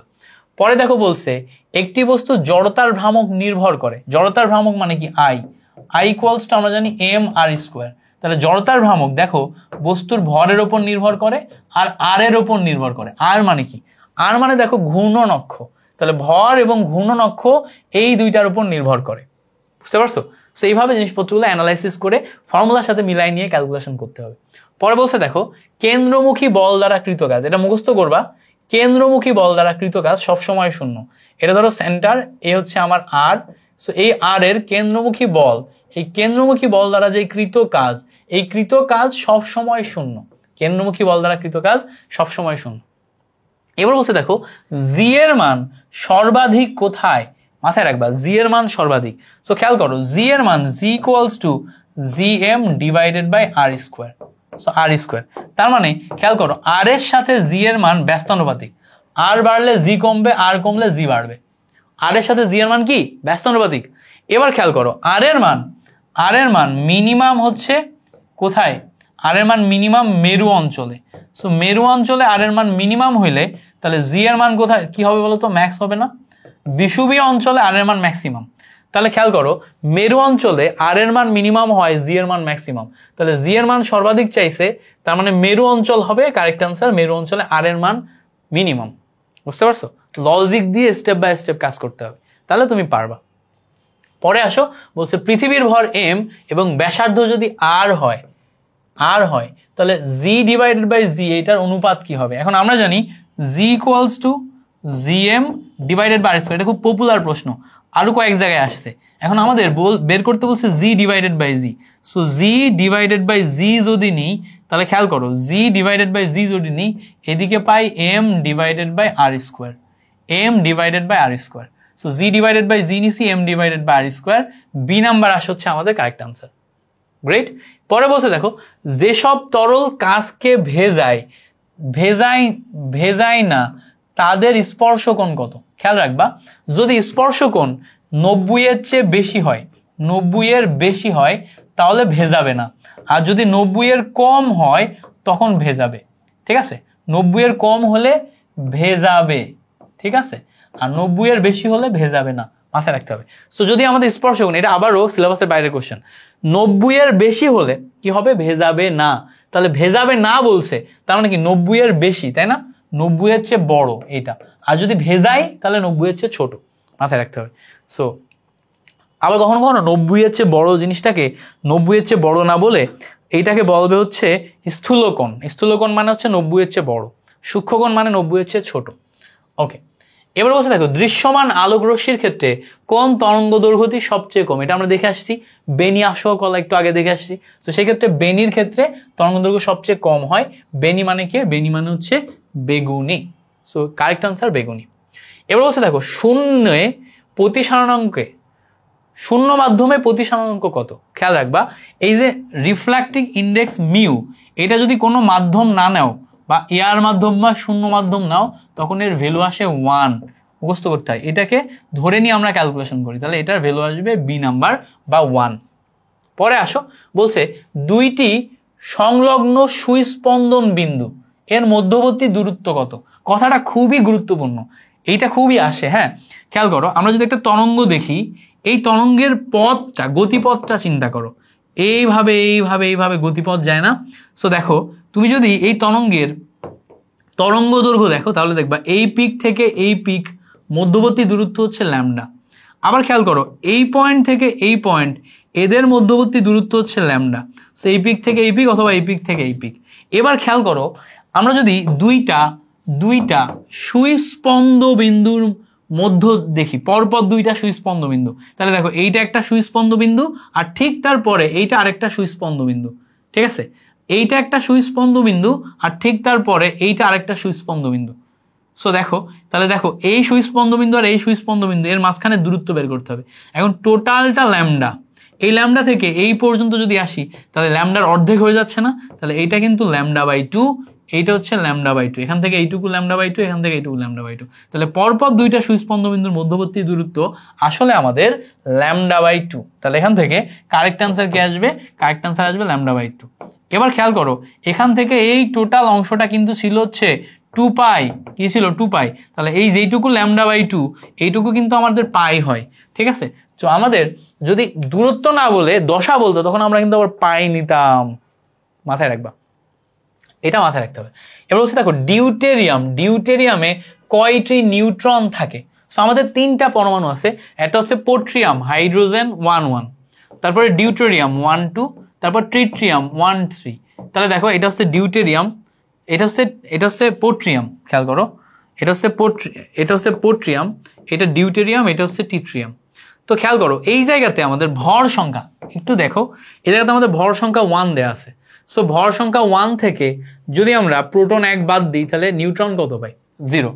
এখানে আমাদের ভর সংখ্যা 2 থেকে যদি আমরা প্রোটন 1 বাদ দিই তাহলে আমরা নিউটন কত পাই 1। এখানে ভর সংখ্যা 3 থেকে প্রোটন 1 বাদ দিলে নিউটন কত পাই 2। তাহলে এখানে আমরা নিউট্রন সংখ্যা যদি একটু কাউন্ট করি, একটা নিউট্রন কোথায় পাচ্ছি, বা ডিউটেরিয়াম যেটা আছে ডিউটেরিয়ামে নিউট্রন কয়টা পাচ্ছি, একটা পাচ্ছি। তাহলে বি নাম্বার আসে হচ্ছে আমার কারেক্ট আনসার। আশা করি এই ব্যাপারটা একদম ক্লিয়ার হয়েছে। ওকে, পরের এমসিকিউ দেখি। পরের এমসিকিউ বলছে দুইটি বিন্দু আধানের মধ্যে বল নিচের কোন সূত্র দিয়ে হিসাব করা হয়? অবশ্যই কুলম্বের সূত্র দিয়ে আমরা আধানের মধ্যে বল হিসাব করি। এবার বলছে দেখো সি, 2C এবং সি এগুলাকে সিরিজে যদি আমরা সংযোগ করি তাহলে সমতুল্য ধারকত্ব কেমন হবে? সো সিরিজে সংযোগ করা ধারকত্বের ক্ষেত্রে সিরিজে সংযোগ করা মানে রোধের সমান্তরালের মতো। তাহলে এখানে আমাদের তুল্য রোধ হবে, তুল্য ধারকত্ব ইকুইভ্যালেন্ট হবে হচ্ছে 1/c 1/2c plus 1/c। So calculation করলে নিচে যাবে 2c গেলে উপরে, এখানে ক্যালকুলেশন করলে 2 আসে, এখানে আসে 1, এখানে আসে 2। তাহলে খেয়াল করে দেখো এখান থেকে আমরা ক্যালকুলেশন করলে 5/2c pi. So c equivalent equals to উপরে যাই 2c, নিচে যাই 5, ক্যালকুলেশন করলে 0.4c আসে। সো 0.4c দেখো অপশন এ তে দেয়া আছে, বুঝতে পারছো?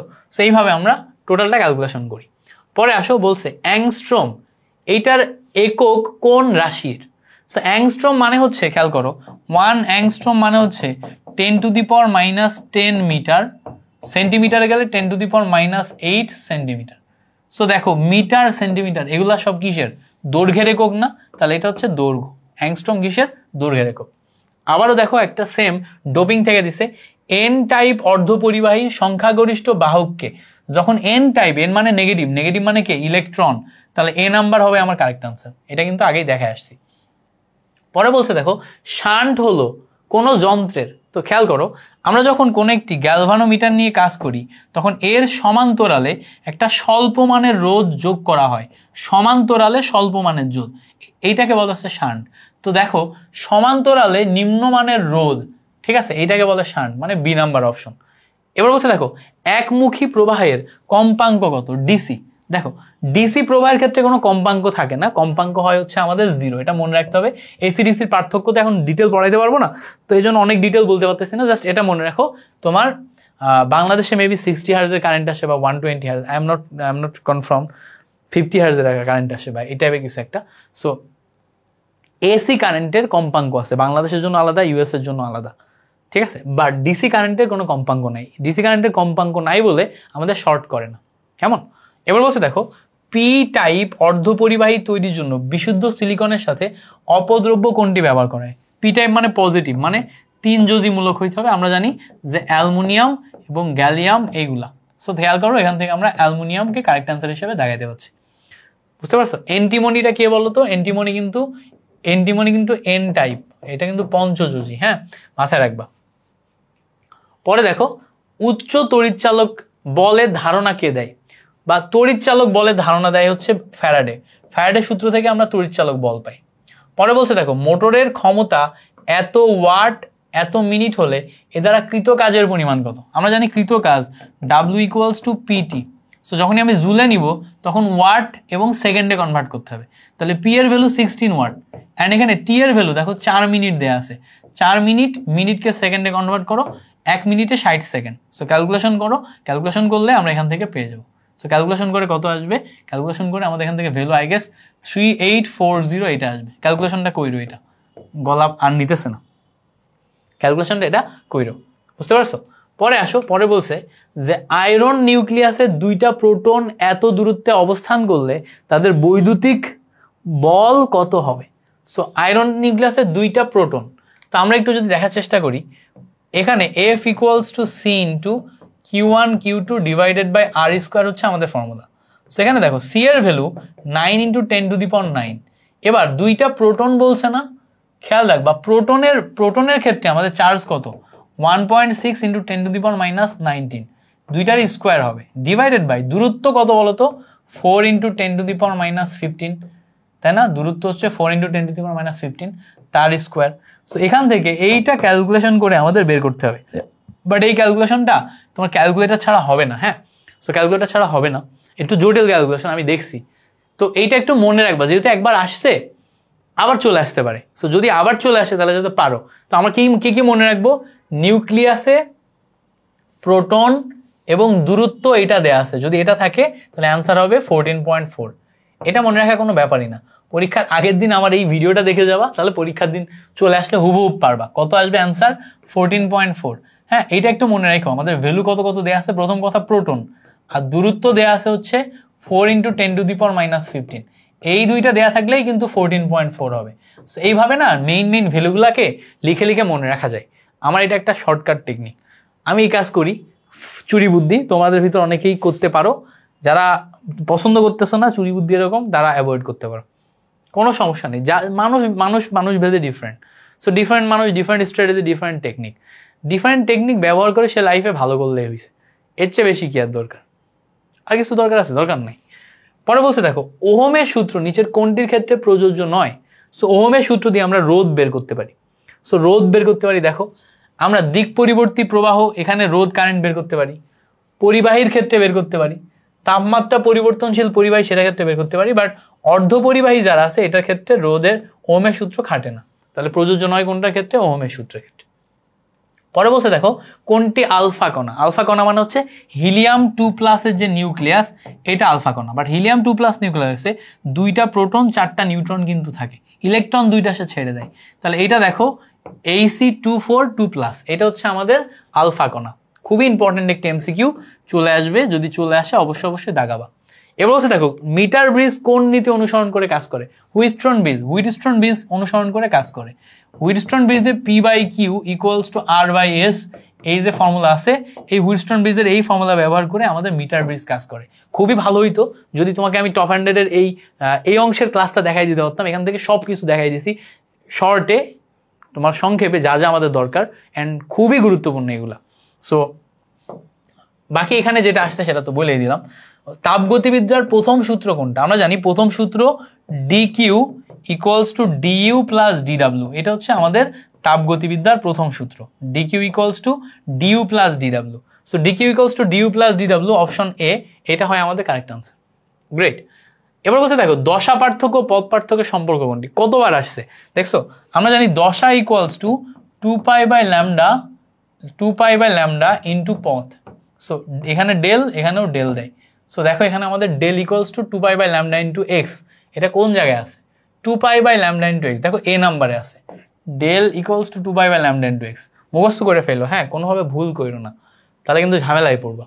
এবার বলছে দেখো, শক্তি ও সময়ের অনিশ্চয়তা কোনটি? সো শক্তি এবং সময়ের অনিশ্চয়তা মানে হচ্ছে শক্তির জন্য ডেল ই নিব, সময়ের জন্য ডেল টি নিব। এইটা হচ্ছে <= h²। এইটা হচ্ছে আমাদের শক্তি এবং সময়ের অনিশ্চয়তা। h² না নিলে h/4π আসে, হ্যাঁ, শক্তি এবং সময়ের অনিশ্চয়তা। সো h² দেয়া নেই, শুধু h দিয়ে বলা, ডেল টি <= তোমার h। এইটা ই নাম্বারটা, এই তোমার ডি নাম্বারটা আসে হচ্ছে কারেক্ট আনসার। শক্তি ও সময়ের অনিশ্চয়তা, হাইজেনবার্গের অনিশ্চয়তার নীতি। এই যে হাইজেনবার্গ, এই যে পিছে যে হাইজেনবার্গ লেখা আছে না, এই হাইজেনবার্গ দিছে। ওকে, পরে দেখো বলছে যে এ ও বি এই দুইটা ভেক্টর কখন a.b = -ab হবে? সো তখনই -ab হবে যখন cos 180 ডিগ্রি হবে। তো cos 180 ডিগ্রি মানে হচ্ছে -1, তাই না? তাহলে মধ্যবর্তী cos 180 ডিগ্রি মানে বিপরীত মুখে, ভেক্টর সেম বাট বিপরীতমুখী। তাহলে দেখো তো এখানে কোনটা আছে? বি নাম্বার বলছে দেখো, ভেক্টর দ্বয় সমান্তরাল বিপরীতমুখী, এইটার ক্ষেত্রে 180 ডিগ্রি হয়। ঠিক আছে, থিটার ভ্যালু কত হয়? 180 ডিগ্রি হয়। ওকে, এবার দেখো বলছে যে এত একটা ভেক্টর এবং এত একটা ভেক্টর, এদের স্কেলার গুণন করলে ভ্যালু কত আসে? সো স্কেলার গুণন করলে i এর সাথে i গুণ, j এর সাথে j গুণ, k এর সাথে k গুণ। তো 2i এর সাথে আমরা যখন গুণ করবো, এখানে i কেউ আছে? নাই, তাহলে প্রথম গুণন 0। এবার j এর সাথে যখন গুণ করবে, এখানে j, এখানে 4, গুণ করলে 4। আচ্ছা, এখানে দেখো -3, এখানে দেখো -1, গুণ করলে শুধু +3, ক্যালকুলেশন করলে 4 আর 3 7 আসে হচ্ছে আমাদের কারেক্ট আনসার। অপশন এ হচ্ছে আমাদের কারেক্ট আনসার। এর চেয়ে সিলি কোশ্চেন আর কি হইতে পারে? চিটাগং ইউনিভার্সিটিতে একদম সিম্পল কোশ্চেন আসে। এবার আবার মানে আমরা এত সিম্পল টিচাররা বলতেছি বলে চিটাগং ইউনিভার্সিটির টিচাররা দেখলো ভিডিও দেখে কোশ্চেন কঠিন করে ফেললো, তখন দেখো বাস সবাই মিলে ধরা খেয়ে গেলাম। ঠিক আছে, করে কোশ্চেন সহজ, বাট এবার কঠিন করলে তো বিপদ। আচ্ছা, এবার দেখো এখানে একটা খুব চমৎকার কথা বলছে, এই এমসিকিউটা একটু ট্রিকি, মাথায় রাখবা। মহাকর্ষীয় প্রাবল্যের মাত্রা কোনটি? প্রাবল্য, প্রাবল্য কথাটার সাথে কারা কারা পরিচিত? প্রাবল্য আসলে বল বুঝায়। প্রাবল্য আসলে কি বুঝায়? বল বুঝায়। কিন্তু প্রাবল্য যে বল বুঝায় সেটা হচ্ছে একক ভরের জন্য বল। ঠিক আছে, একক ভরের জন্য যেই বল সেটা হচ্ছে প্রাবল্য। তাহলে খেয়াল করো, আমরা যদি এম ভরের জন্য বল অনুভব করি এফ, তাহলে একক ভরের জন্য বল অনুভব করব কি? F divided by M. এটাই হচ্ছে আমার প্রাবল্য। এখন এই যে প্রাবল্যটা পাচ্ছি, এই প্রাবল্যর ক্ষেত্রে একটু খেয়াল করে দেখো, F equals to M G, নিচে আবার এম, এম এবং এম কেটে যে আমার থাকে জি না। তার মানে প্রাবল্যর যে তোমার হচ্ছে ভ্যালু, খেয়াল করো, প্রাবল্যর যে ভ্যালু, প্রাবল্যর ভ্যালু আসলে অভিকর্ষ ত্বরণের সমান না, প্রাবল্যের ভ্যালু হচ্ছে অভিকর্ষ ত্বরণের সমান। তাহলে প্রাবল্যর ভ্যালু অভিকর্ষ ত্বরণের সমান, বেরও করা লাগবে না, অভিকর্ষ ত্বরণের মান বসায় দিবা। তাহলে এখানে আমাদের মাত্রা কোনটা হবে বলতো? জি এর মাত্রা হচ্ছে এল টি ইনভার্স টু এটা, তাহলে প্রাবল্যের মাত্রাও হবে এল টি ইনভার্স টু এটা। জি এর মাত্রা আর প্রাবল্যের মাত্রা same, M L T inverse two থেকে এম বাদ দিলে এল টি ইনভার্স টু হয়। এবার হচ্ছে দেখো, 12 মিলিগ্রাম ভরের একটি বস্তু পৃথিবীর কেন্দ্রের দিকে কত বলে আকৃষ্ট হয়? তাহলে কোন একটি ভর সেটা পৃথিবীর কেন্দ্রের দিকে আকৃষ্ট হয় কিসে? তার ওজনে। সো কেন্দ্রের দিকে আকৃষ্ট হয় তার ওজনে। আমরা জানি W equals to M G, তাই না? তাহলে এম এর ভ্যালু দেখো 12 মিলিগ্রাম, মিলিগ্রাম মানে 10⁻³ ইন্টু জি মানে 9.8। এইটা ক্যালকুলেশন করলে যেটা আসবে সেটা একটু ক্যালকুলেশন করো, হ্যাঁ বুঝাই দিলাম, ক্যালকুলেশন করো। পরে দেখো বলছে সবচেয়ে কম ভরের কণা কোনটি? তো খেয়াল করো, এখানে আমাদের ইলেকট্রন আছে, ইলেকট্রনের ভর হচ্ছে 9.11 ইন্টু 10⁻³ কেজি। প্রোটনের ক্ষেত্রে কত? 1.67 ইন্টু 10⁻27 কেজি। বলো তো এইটা বড় না এটা বড়? অবশ্যই এখানে পাওয়ার 27 এটা বড়, পাওয়ার 31 এটা ছোট। কারণ কি, যত পাওয়ার বাড়ে মাইনাস পাওয়ার যত বাড়ে তত কমে। নিউট্রনের ক্ষেত্রে আমরা যখন দেখি সেটা 1.673 আসে, মানে পাওয়ার আরো বেড়ে যায়, ওজন বেড়ে যায়। ঠিক আছে, আয়রনের তো অনেক বড়। তাহলে এই কয়টার ভিতরে আমার ইলেকট্রনের ক্ষেত্রে ভর সবচেয়ে কম। মাথায় থাকবে এটা, আশা করি আমাদের মনে থাকবে। ওকে, সো বাকি আর কয়টা স্লাইড আছে, এখন অনেকগুলো স্লাইড। সো আমি একটু রেস্ট নিয়ে তারপরে আবার ক্লাসটি কন্টিনিউ করব। সো চলো আমরা পরবর্তী এমসিকিউগুলো দেখি। পরের এমসিকিউটা দেখো, বলছে যে A cross B, C equals to A cross B হলে আর D equals to B cross A হলে সি ও ডি এর মধ্যবর্তী কোণ কত? এটা আমরা আগেও দেখছি যে এইটার সাথে এইটা ঠিক বিপরীত দিকে আছে, তার মানে মধ্যবর্তী কোণ কত হবে? 180 ডিগ্রি, তাই না? A equals to B, A cross B equals to B cross A যদি হয়, মধ্যবর্তী কোণ 180 ডিগ্রি হয়। সো এটা আমরা আগে থেকে দেখে আসছি, বিস্তারিত ব্যাখ্যা করলাম না।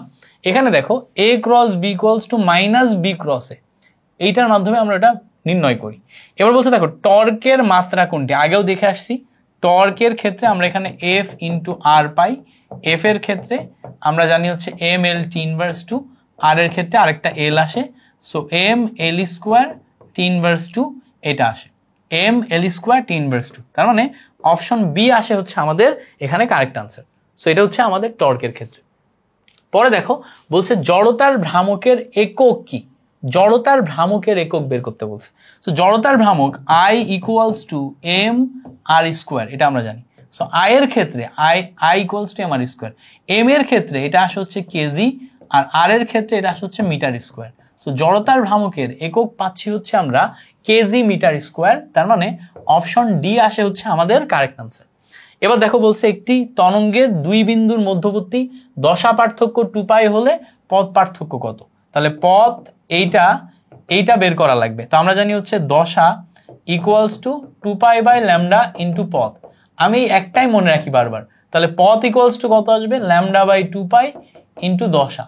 তাহলে এখানে দেখো উপরে ল্যামডা, নিচে 2π ইন্টু দশা। দশা কত দেয়া আছে? আরেকটা 2π দেয়া আছে। সো 2π কেটে যায়, এখানে আমাদের শুধু ল্যামডা হয় হচ্ছে পথ পার্থক্য। তাহলে এখান থেকে আমরা ল্যামডা ভ্যালু পাই হচ্ছে পথ পার্থক্য, মানে সি নাম্বার আসে হচ্ছে আমাদের কারেক্ট আনসার।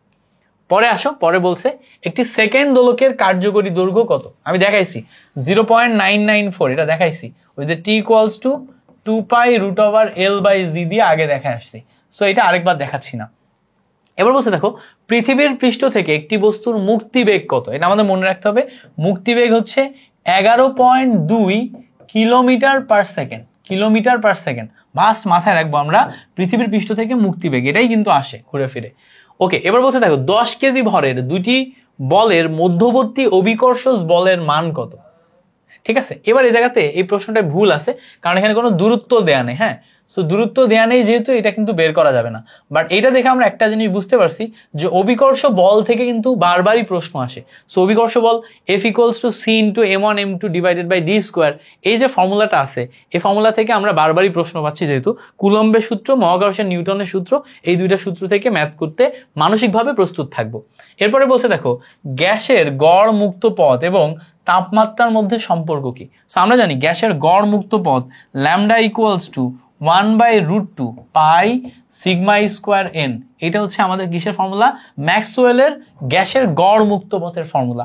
সো দেখো ম্যাক্সওয়েলের এই যে গ্যাসের গড় মুক্ত পথের ফর্মুলা আছে, এই ফর্মুলা দিয়ে আমরা কি করতে পারি, দেখো এই যে গড় মুক্ত পথ ল্যামডা, এইটার সাথে এই n এর সম্পর্ক দেখো ইনভার্সলি প্রপোর্শনাল।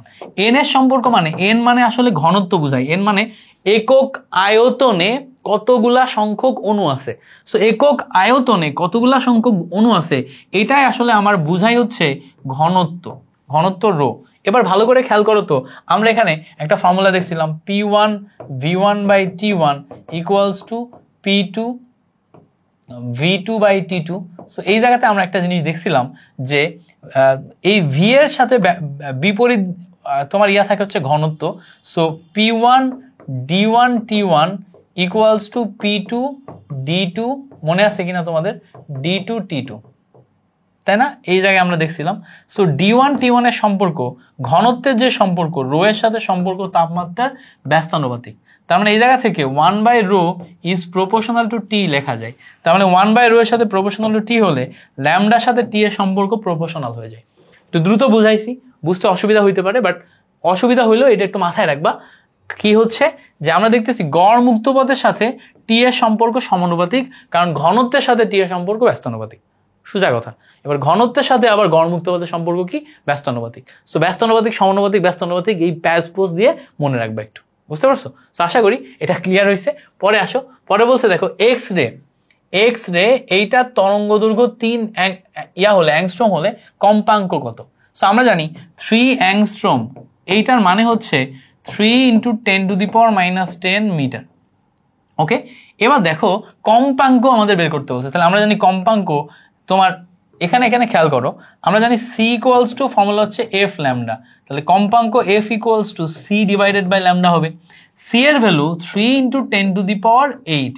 এবার ডিভাইডেড বাই, নিচে দেখো এখানে 3 × 10⁻⁻8 আছে, তো 3 কেটে যাচ্ছে, এইটা উপরে যে 10⁻18 আসে, 10⁻18।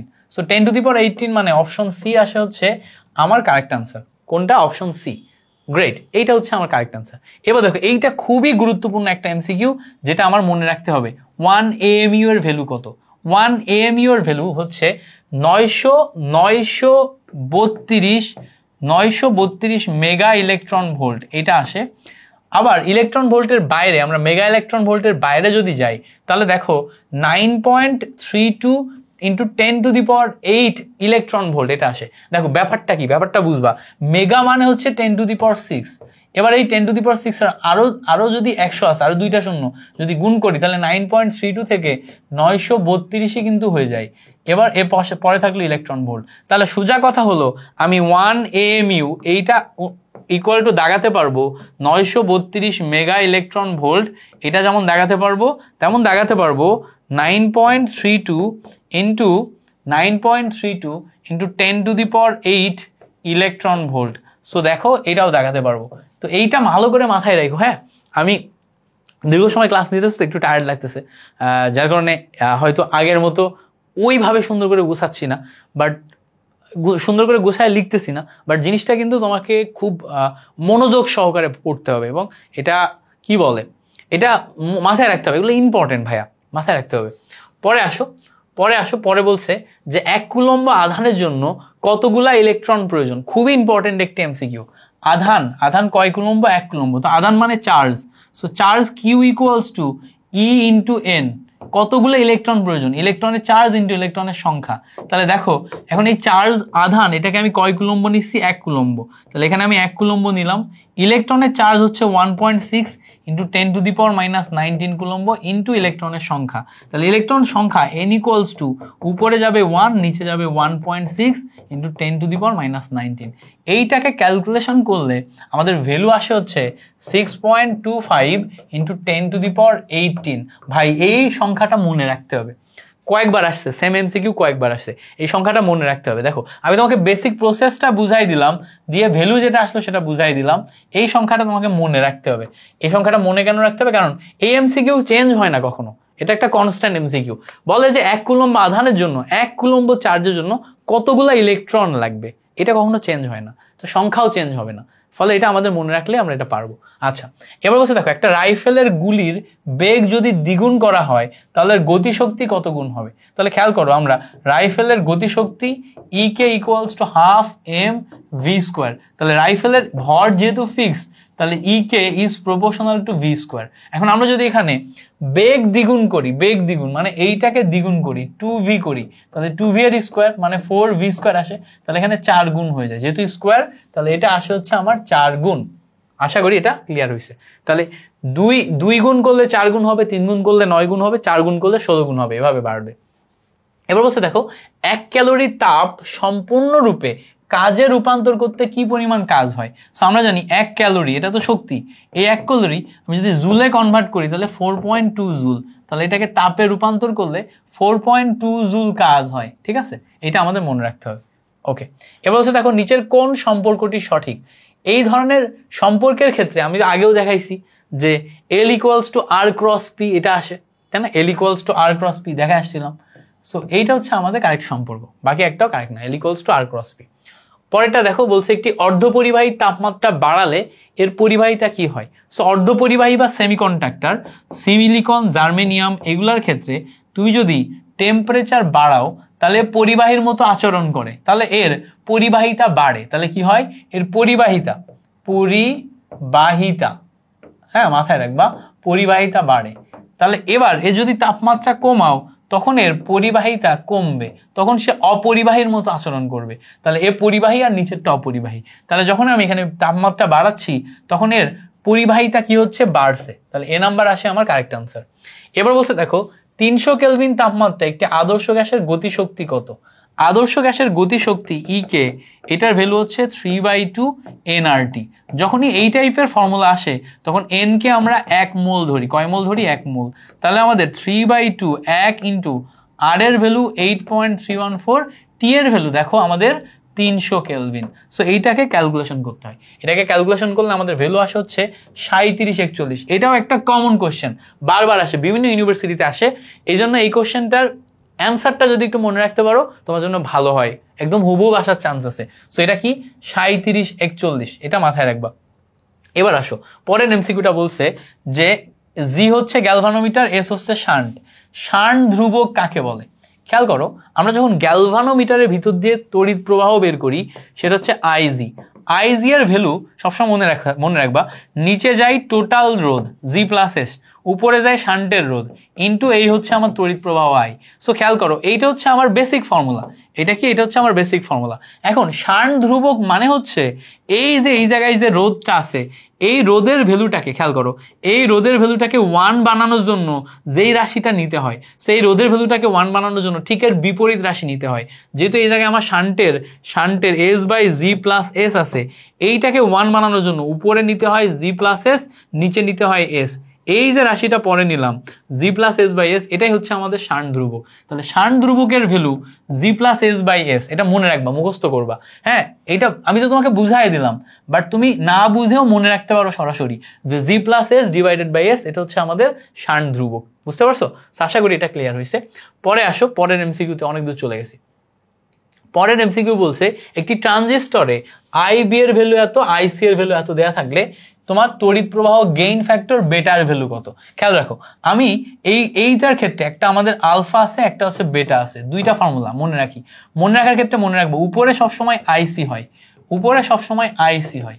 এখানে দেখো আলফার ক্ষেত্রে আই ই হবে, আলফার সাথে ই মিলাবো, আর বেটার ক্ষেত্রে আই বি হবে, বেটার সাথে বি মিলাবো, দিয়ে আমরা এভাবে ফর্মুলাটা লিখবো। এবার দেখো আইসি এর ভ্যালু অলরেডি আমরা জানি, আইসি এর ভ্যালু কত 1 মাইক্রো অ্যাম্পিয়ার লিখলাম। আইবি এর ভ্যালু দেখো 0.02 micro ampere. So micro ampere কেটে যে 1 ডিভাইডেড বাই 0.02 মানে 2 ডিভাইডেড বাই 100 আছে। সো 100 উপরে যায় নিচে যায়, 100 উপরে যায় নিচে থাকে 2, ক্যালকুলেশন করলে এখান থেকে 50 আসে। সো বেটার ভ্যালু এখান থেকে আমরা ক্যালকুলেশন করে কি পাই 50 পাই। আশা করি এটা আমরা ক্লিয়ারলি বুঝতে পারছি, বেটার ভ্যালু কি পাই 50 পাই। ওকে, এবার বলছে দেখো ধ্বংসাত্মক ব্যতিচারের ক্ষেত্রে পদ পার্থক্য কত। সো পদ পার্থক্য দেখো আমাদের দুই ধরনের ব্যতিচার আছে, একটা হচ্ছে গঠনমূলক আর একটা হচ্ছে ধ্বংসাত্মক। গঠনমূলকের ক্ষেত্রে আমাদের সবসময় ফর্মুলা হয় হচ্ছে এ 2n ইন্টু ল্যামডা বাই 2, এটা আসলে হচ্ছে গঠনমূলক। তাহলে এই জায়গাতে 2 কেটে যে আমাদের ফর্মুলা হচ্ছে n ল্যামডা।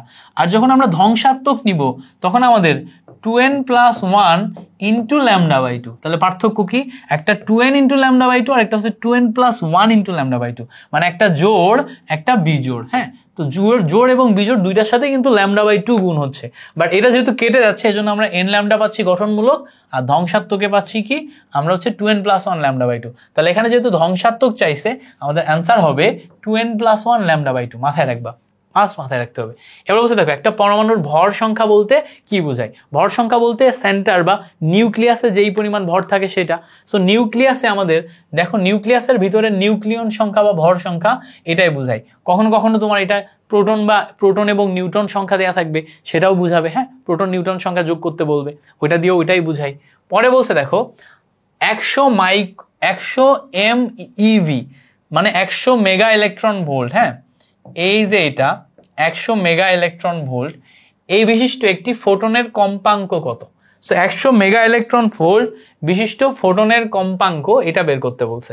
সো দেখো আমরা 100 নিলাম, মেগা মানে 10 to the power 6, electron volt মানে 1.6 into 10 to the power minus 19, এই গেল জুলের ভ্যালু। তাহলে এবার ক্যালকুলেশন করো, ক্যালকুলেশন করলে বের হয়ে যাবে 1.6।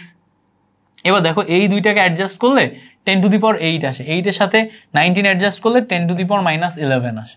হ্যাঁ, 100 মেগা ইলেকট্রন ভোল্ট বিশিষ্ট ফোটনের কম্পাঙ্ক বের করতে বলছে, এইটা পাইলাম আমরা শক্তি। এবার কম্পাঙ্ক F equals to C divided by, আচ্ছা না এটা তো energy, equals to HC divided by lambda আসবে, তাই না? সো ফোটনের শক্তি আছে, কম্পাঙ্ক বের করতে বলছে, তাহলে ইকুয়ালস টু আমাদের ফর্মুলা আসবে HF। তাহলে F equals to E divided by H। So E এর value 1.6 into 10 to the power minus 11, H এর value 6.626 into 10 to the power minus 34। So এইটাকে অ্যাডজাস্ট করে আমাদের ভ্যালু আসবে হচ্ছে 2.41 into 10 to the power 22। So 2.41 into 10 to the power 22, এটাও একটু মনে রাখার ট্রাই করবা। ক্যালকুলেশন করে এটা বের করা সম্ভব, এমন না যে বের করা সম্ভব না। আমি তোমার ভার্সিটি কোশ্চেন ব্যাংক সলিউশন করছে বারবার এই ক্যালকুলেশনগুলো দেখাই দিছি। সো ক্যালকুলেশন করে বের করা সম্ভব, বাট তারপরেও বললাম যে ট্রাই করবা মনে রাখতে। এবার বলছে দেখো দৈর্ঘ্য সংকোচনের সম্পর্ক কোনটি। খুবই ইম্পর্টেন্ট একটি এমসিকিউ। দৈর্ঘ্য সংকোচনের জন্য সম্পর্ক হচ্ছে L equals to L0 into root over 1 minus V square by C square, A number দৈর্ঘ্য সংকোচনের জন্য মাথায় রাখবা। এটা হচ্ছে বড় দৈর্ঘ্য, এটা ছোট দৈর্ঘ্য। বড় দৈর্ঘ্যকে এই সংখ্যা দিয়ে গুণ করে ছোট করা হয়, তাহলে এটা হচ্ছে আমাদের দৈর্ঘ্য সংকোচনের সম্পর্ক। পরে দেখো পর্যায়কাল এবং বল ধ্রুবকের মধ্যে সম্পর্ক কোনটি। আমরা জানি T equals to 2 pi root over L divided by G. এই সম্পর্কটাই আমি যদি বল ধ্রুবকে যাই তাহলে 2 pi root over M divided by K. So 2 pi root over M divided by K, এটা দেখো এই জায়গাতে আছে। সো এটা আমার সম্পর্ক। এবার দেখো পরে বলছে সোডিয়াম 1123 এর নিউক্লিয়ন সংখ্যা কত। সো নিউক্লিয়ন সংখ্যা মানে ভর সংখ্যা। সো 23 থেকে 11 বাদ দিলে আমাদের এখানে 12 আসে। এই 12 হচ্ছে আমাদের নিউট্রন সংখ্যা। তাহলে চাইছে নিউট্রন না কিন্তু, তাহলে এখানে আমাদের 23ই হবে নিউক্লিয়ন মানেই ভর। ওকে, পরে দেখো পরে বলছে 16 মাইক্রোফ্যারাড এবং 22 মাইক্রোফ্যারাড ধারকত্ব শ্রেণীতে যুক্ত করা হলে এদের সমতুল্য ধারকত্ব কত। সো সমতুল্য ধারকত্ব যেহেতু শ্রেণীতে যুক্ত করা আছে, এটা সমান্তরালের মতো কাজ করবে। তাহলে ক্যালকুলেশন করলে 22 ইন্টু 16 ডিভাইডেড বাই 22 প্লাস 16, এইটা আসবে হচ্ছে আমার ইকুইভ্যালেন্ট ইকুইভ্যালেন্ট ধারকত্ব। সো এটা গুণ করতে হবে, গুণ করলে যেটা আসবে সেটা গুণ করো, করে বের করো, গুণ করে বের করলে 9.26 আসবে, 9.26 আসবে। সো 9.26 হচ্ছে আমাদের এখানে কারেক্ট অ্যান্সার। এটা বুঝছো তো কেমনে করলাম? C1 into C2 divided by C1 plus C2, এটা হচ্ছে সি ইকুইভ্যালেন্ট। দুইটা থাকলে এই সূত্র দিয়ে বের করতে হয়, সরাসরি শর্টকাট, কোনো লুকোচুরি নাই, একদম সরাসরি শর্টকাট। এবার দেখো আমাদের এখানে দুইটা টেম্পারেচার দেওয়া আছে, একটা 167, এর সাথে 273 যোগ করো, দেখবে এখানে 500 আসবে। আর এটা দেখো 57, এর সাথে 273 যোগ করো, 57 সাথে 273 যোগ করলে এখানে আমাদের কত আসবে? 273 57, 273 প্লাস 57, এখানে 167 273। আচ্ছা, এই জায়গাতে একটু ঝামেলা আছে, ক্যালকুলেশন করে বের করতে হবে। দেখো একটা টেম্পারেচার হচ্ছে 167, 167, 273 যোগ করলে দেখো 7 আর 3 10, বের করলাম 6 7 7 7 14 4, হাতে থাকে কত? 1 2 2 4, 440 আসে, এটা আসে 440। আর যখন আমি 57 নিচ্ছি, 57 সাথে 273 এটা যোগ করলে কত আসে? এটা 0 10, 10 চলে গেল, হাতে থাকে 1 7 আর 1 8, আচ্ছা 8, তো এখানে আসে হচ্ছে আমাদের, বুঝলাম না কি ভুল করতেছি, 10 হাতে থাকে 1, মাথায় এখন আর কাজ করে না, 10 হাতে থাকে 1, সো 7 7 5 13 14 4, তাহলে হাতে থাকে 1 2 আর 1 3, আচ্ছা এটা আসে 340। ওকে, সো একটা আসে 440 আর একটা আসে 340। সো আমাদের এফিসিয়েন্সি বের করার জন্য ইটা ইকুয়ালস টু আসে হচ্ছে 1 minus T2 by T1, calculation করলে 1 মাইনাস উপরে যাই 340, নিচে যাই 440। সো এই হচ্ছে আমাদের কাহিনী, 340 440 ক্যালকুলেশন করলে এইটা আমাদের শেষ পর্যন্ত আসবে হচ্ছে 25%। ক্যালকুলেশন করলে কত আসবে? 25% ভ্যালু আসবে। সো আশা করি এই পর্যন্ত আমরা ক্লিয়ারলি বুঝতে পারছি। ওকে, এবার বলছে দেখো প্রতিরোধ ক্ষমতার একক কি? প্রতিরোধ ক্ষমতা মানেই হচ্ছে রোধ, রোধের একক হচ্ছে ওহম। এটা এবার বলছে দেখো 1 কিলোওয়াট আওয়ার কত জুলের সমান? এটা খুব ইম্পর্টেন্ট একটা এমসিকিউ, খুবই ইম্পর্টেন্ট এমসিকিউ। দেখো 1 কিলোওয়াট আওয়ার, সো এটা জুলে কনভার্ট করতে গেলে কিলোওয়াটকে ওয়াটে নিতে হবে। সো ওয়াটে নিলে এটা আসবে হচ্ছে 1000 ওয়াট। কত আসবে? 1000 ওয়াট ইন্টু আওয়ার। 1 ঘন্টায় কত সেকেন্ড বলো তো? 1 ঘন্টায় 3600 সেকেন্ড, 1 ঘন্টায় 60 মিনিট, প্রতি মিনিটে আবার 60 second, so total 3600 second. Calculation করলে 3.6 ইন্টু দেখো এখানে 3 এখানে 3, 10⁶ জুল আসে। এইটা আসে হচ্ছে আমার correct answer, 3.6 into 10⁶ joule. So এটা দেখো এইটা আসে কারেক্ট আনসার, এটা মাস্ট মনে রাখবা, এমসিকিউতে চলে আসবে। ওকে, পরে দেখো, পরে বলছে নিচের কোনটি সঠিক উত্তর?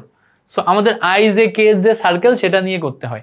সো দেখো আমরা একটা গোল নিব, নেয়ার পরে এখানে 3টা সার্কেল নিব, এটা হচ্ছে আই, এটা হচ্ছে জে, এটা হচ্ছে কে। সো দেখো এই দিক বরাবর যখন যাই তখন আমার সার্কেলটা ফিল আপ হয় ঘড়ির কাঁটার দিকে। সো খেয়াল করো, আই এর সাথে যদি জে ক্রস করো তখন এটার ভ্যালু আসে কে, জে এর সাথে যদি কে ক্রস করো, জে এর সাথে কে, তখন এর ভ্যালু আসে হচ্ছে আই। আই কে এর সাথে যদি আই ক্রস করো তখন এর ভ্যালু আসে হচ্ছে জে। এইভাবে সার্কেলটা ঘোরে। তো ঘড়ির কাঁটার দিকে ঘুরলে প্লাস চিহ্ন হয়, যদি বিপরীত দিকে ঘোরে তাহলে মাইনাস চিহ্ন হয়। যেমন ধরো জে এর সাথে যদি আই ক্রস করো তাহলে মাইনাস কে হবে, জে এর সাথে যদি আই ক্রস করো উল্টা দিকে তাহলে ভ্যালু আসবে কি মাইনাস কে। এইভাবে জিনিসটা কাজ করে। এবার দেখো সেম ভাবে আমরা একটু মেলানোর চেষ্টা করব, জে এর সাথে যদি কে ক্রস করে তাহলে ভ্যালু আসবে কি মাইনাস আই না? জে এর সাথে কে ক্রস করলে ভ্যালু মাইনাস আই আসবে না, জে এর সাথে কে করলে আই আসবে, তাহলে এটা উল্টা হয়েছে। জে এর সাথে কে ক্রস করলে আই আসবে, বি নাম্বারটা আসতেছে আমাদের কারেক্ট আনসার, কারণ জে ইন্টু কে করলে আই আসে দিকে। ঠিক আছে, সো এইভাবে আমাদের জিনিসটা মিলাইতে হয়, চিত্র এঁকে মিলাইয়ে তারপরে অ্যান্সারটা দাগাইতে হয়। পরে বলছে আপেক্ষিক রোধের একক কি? খেয়াল করো, রোধের ক্ষেত্রে ফর্মুলা হচ্ছে R equals to rho L divided by A. আপেক্ষিক রোধ রো ইকুয়ালস টু আমাদের ফর্মুলা আসে R into A divided by L. So উপরে আমার আর, এ মানে হচ্ছে এল ইন্টু এল, নিচে আরেকটা এল, এল এল কেটে যায়, আর ইন্টু এল থাকে শেষে। সো আর মানে হচ্ছে ওহম, এল মানে হচ্ছে মিটার। শেষ পর্যন্ত আমরা এখান থেকে ভ্যালু পাই ওহম মিটার। সেখান থেকে আমরা ওহম মিটার এ নাম্বার পাবো হচ্ছে কারেক্ট আনসার।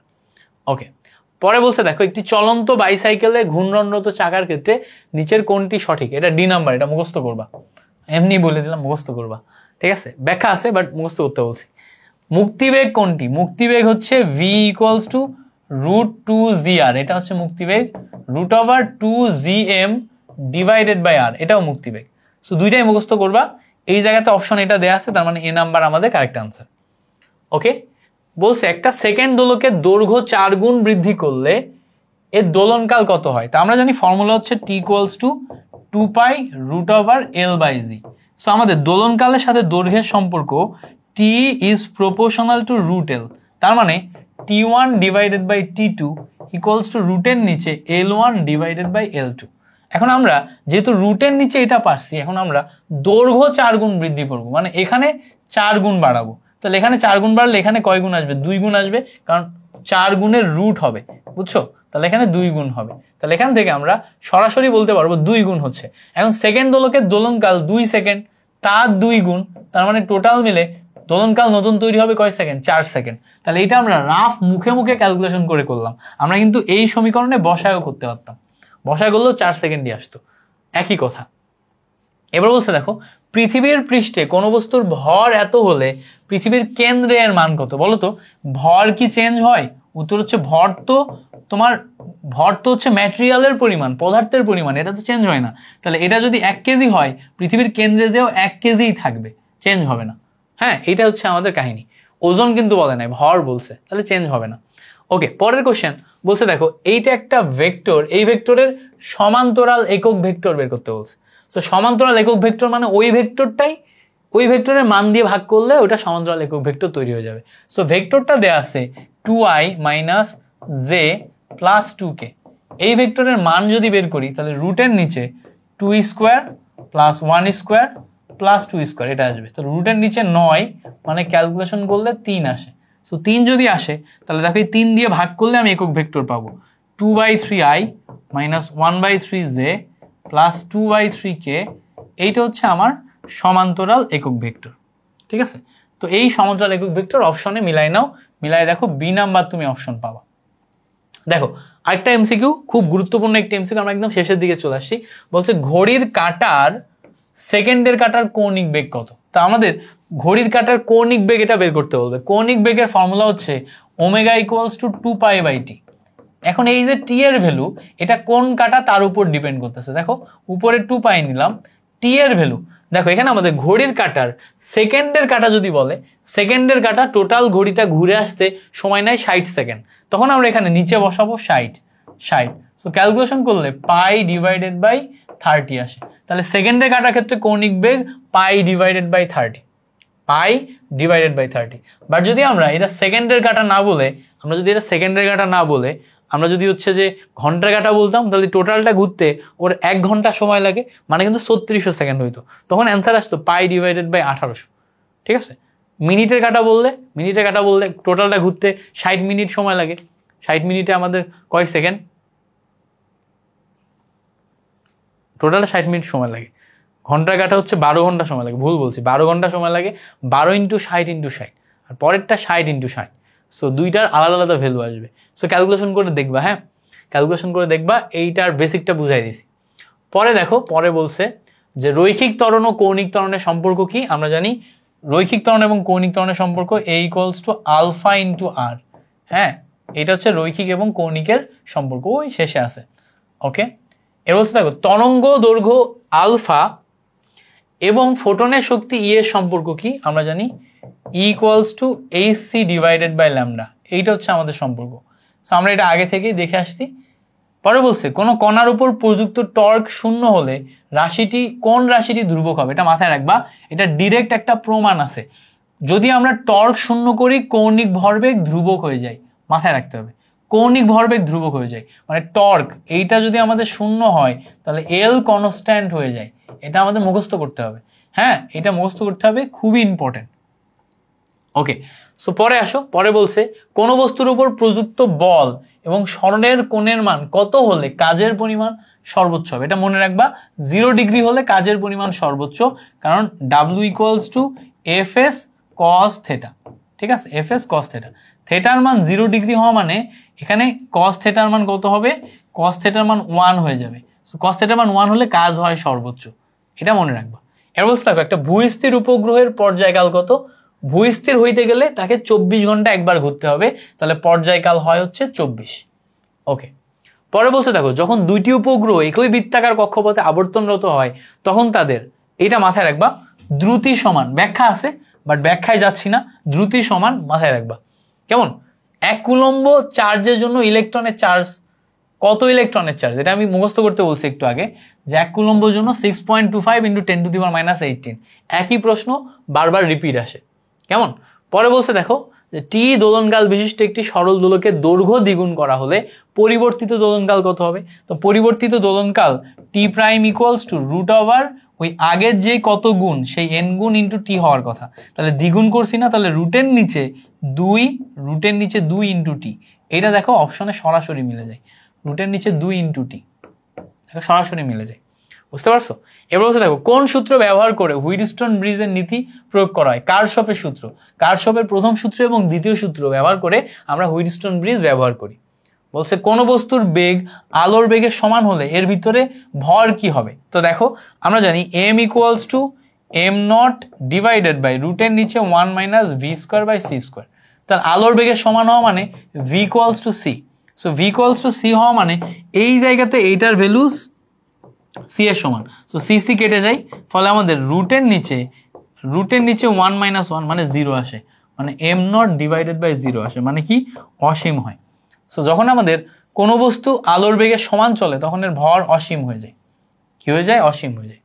এবার বলছে দেখো 2π দশা পার্থক্যতে টি পর্যায়কালের একটি পূর্ণ কম্পনের কম্পাঙ্ক কত। সো আমরা জানি কম্পাঙ্ক omega equals to 2π divided by T, এইটা সরাসরি মনে রাখবা, দাগাইলে হইছে, এই যে কম্পাঙ্ক omega equals to 2π divided by T. এবার বলছে দেখো গঠনমূলক ব্যতিচারের জন্য পথ পার্থক্য, এটা কি সরাসরি এন ল্যামডা। গঠনমূলক ব্যতিচারের জন্য মেইন ফর্মুলা হচ্ছে জোড় সংখ্যা 2n into lambda divided by 2 কেটে যায়, এন ল্যামডা থাকে।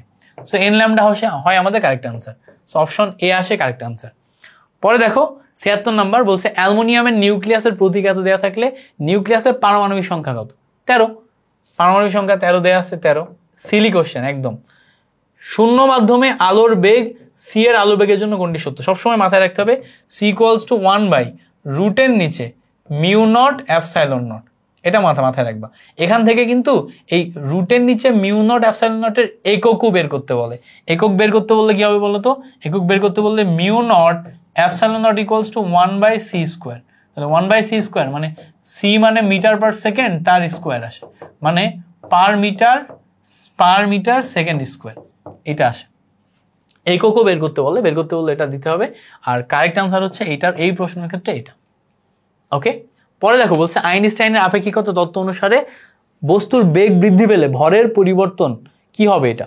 সো এটা হচ্ছে বেড়ে যাবে, বস্তুর বেগ বৃদ্ধি পেলে ভরের পরিবর্তন বেড়ে যাবে। প্রোটন ও নিউট্রন নিয়ে কোনটি গঠিত হয়, মুখস্থ করবা কোয়ার্ক।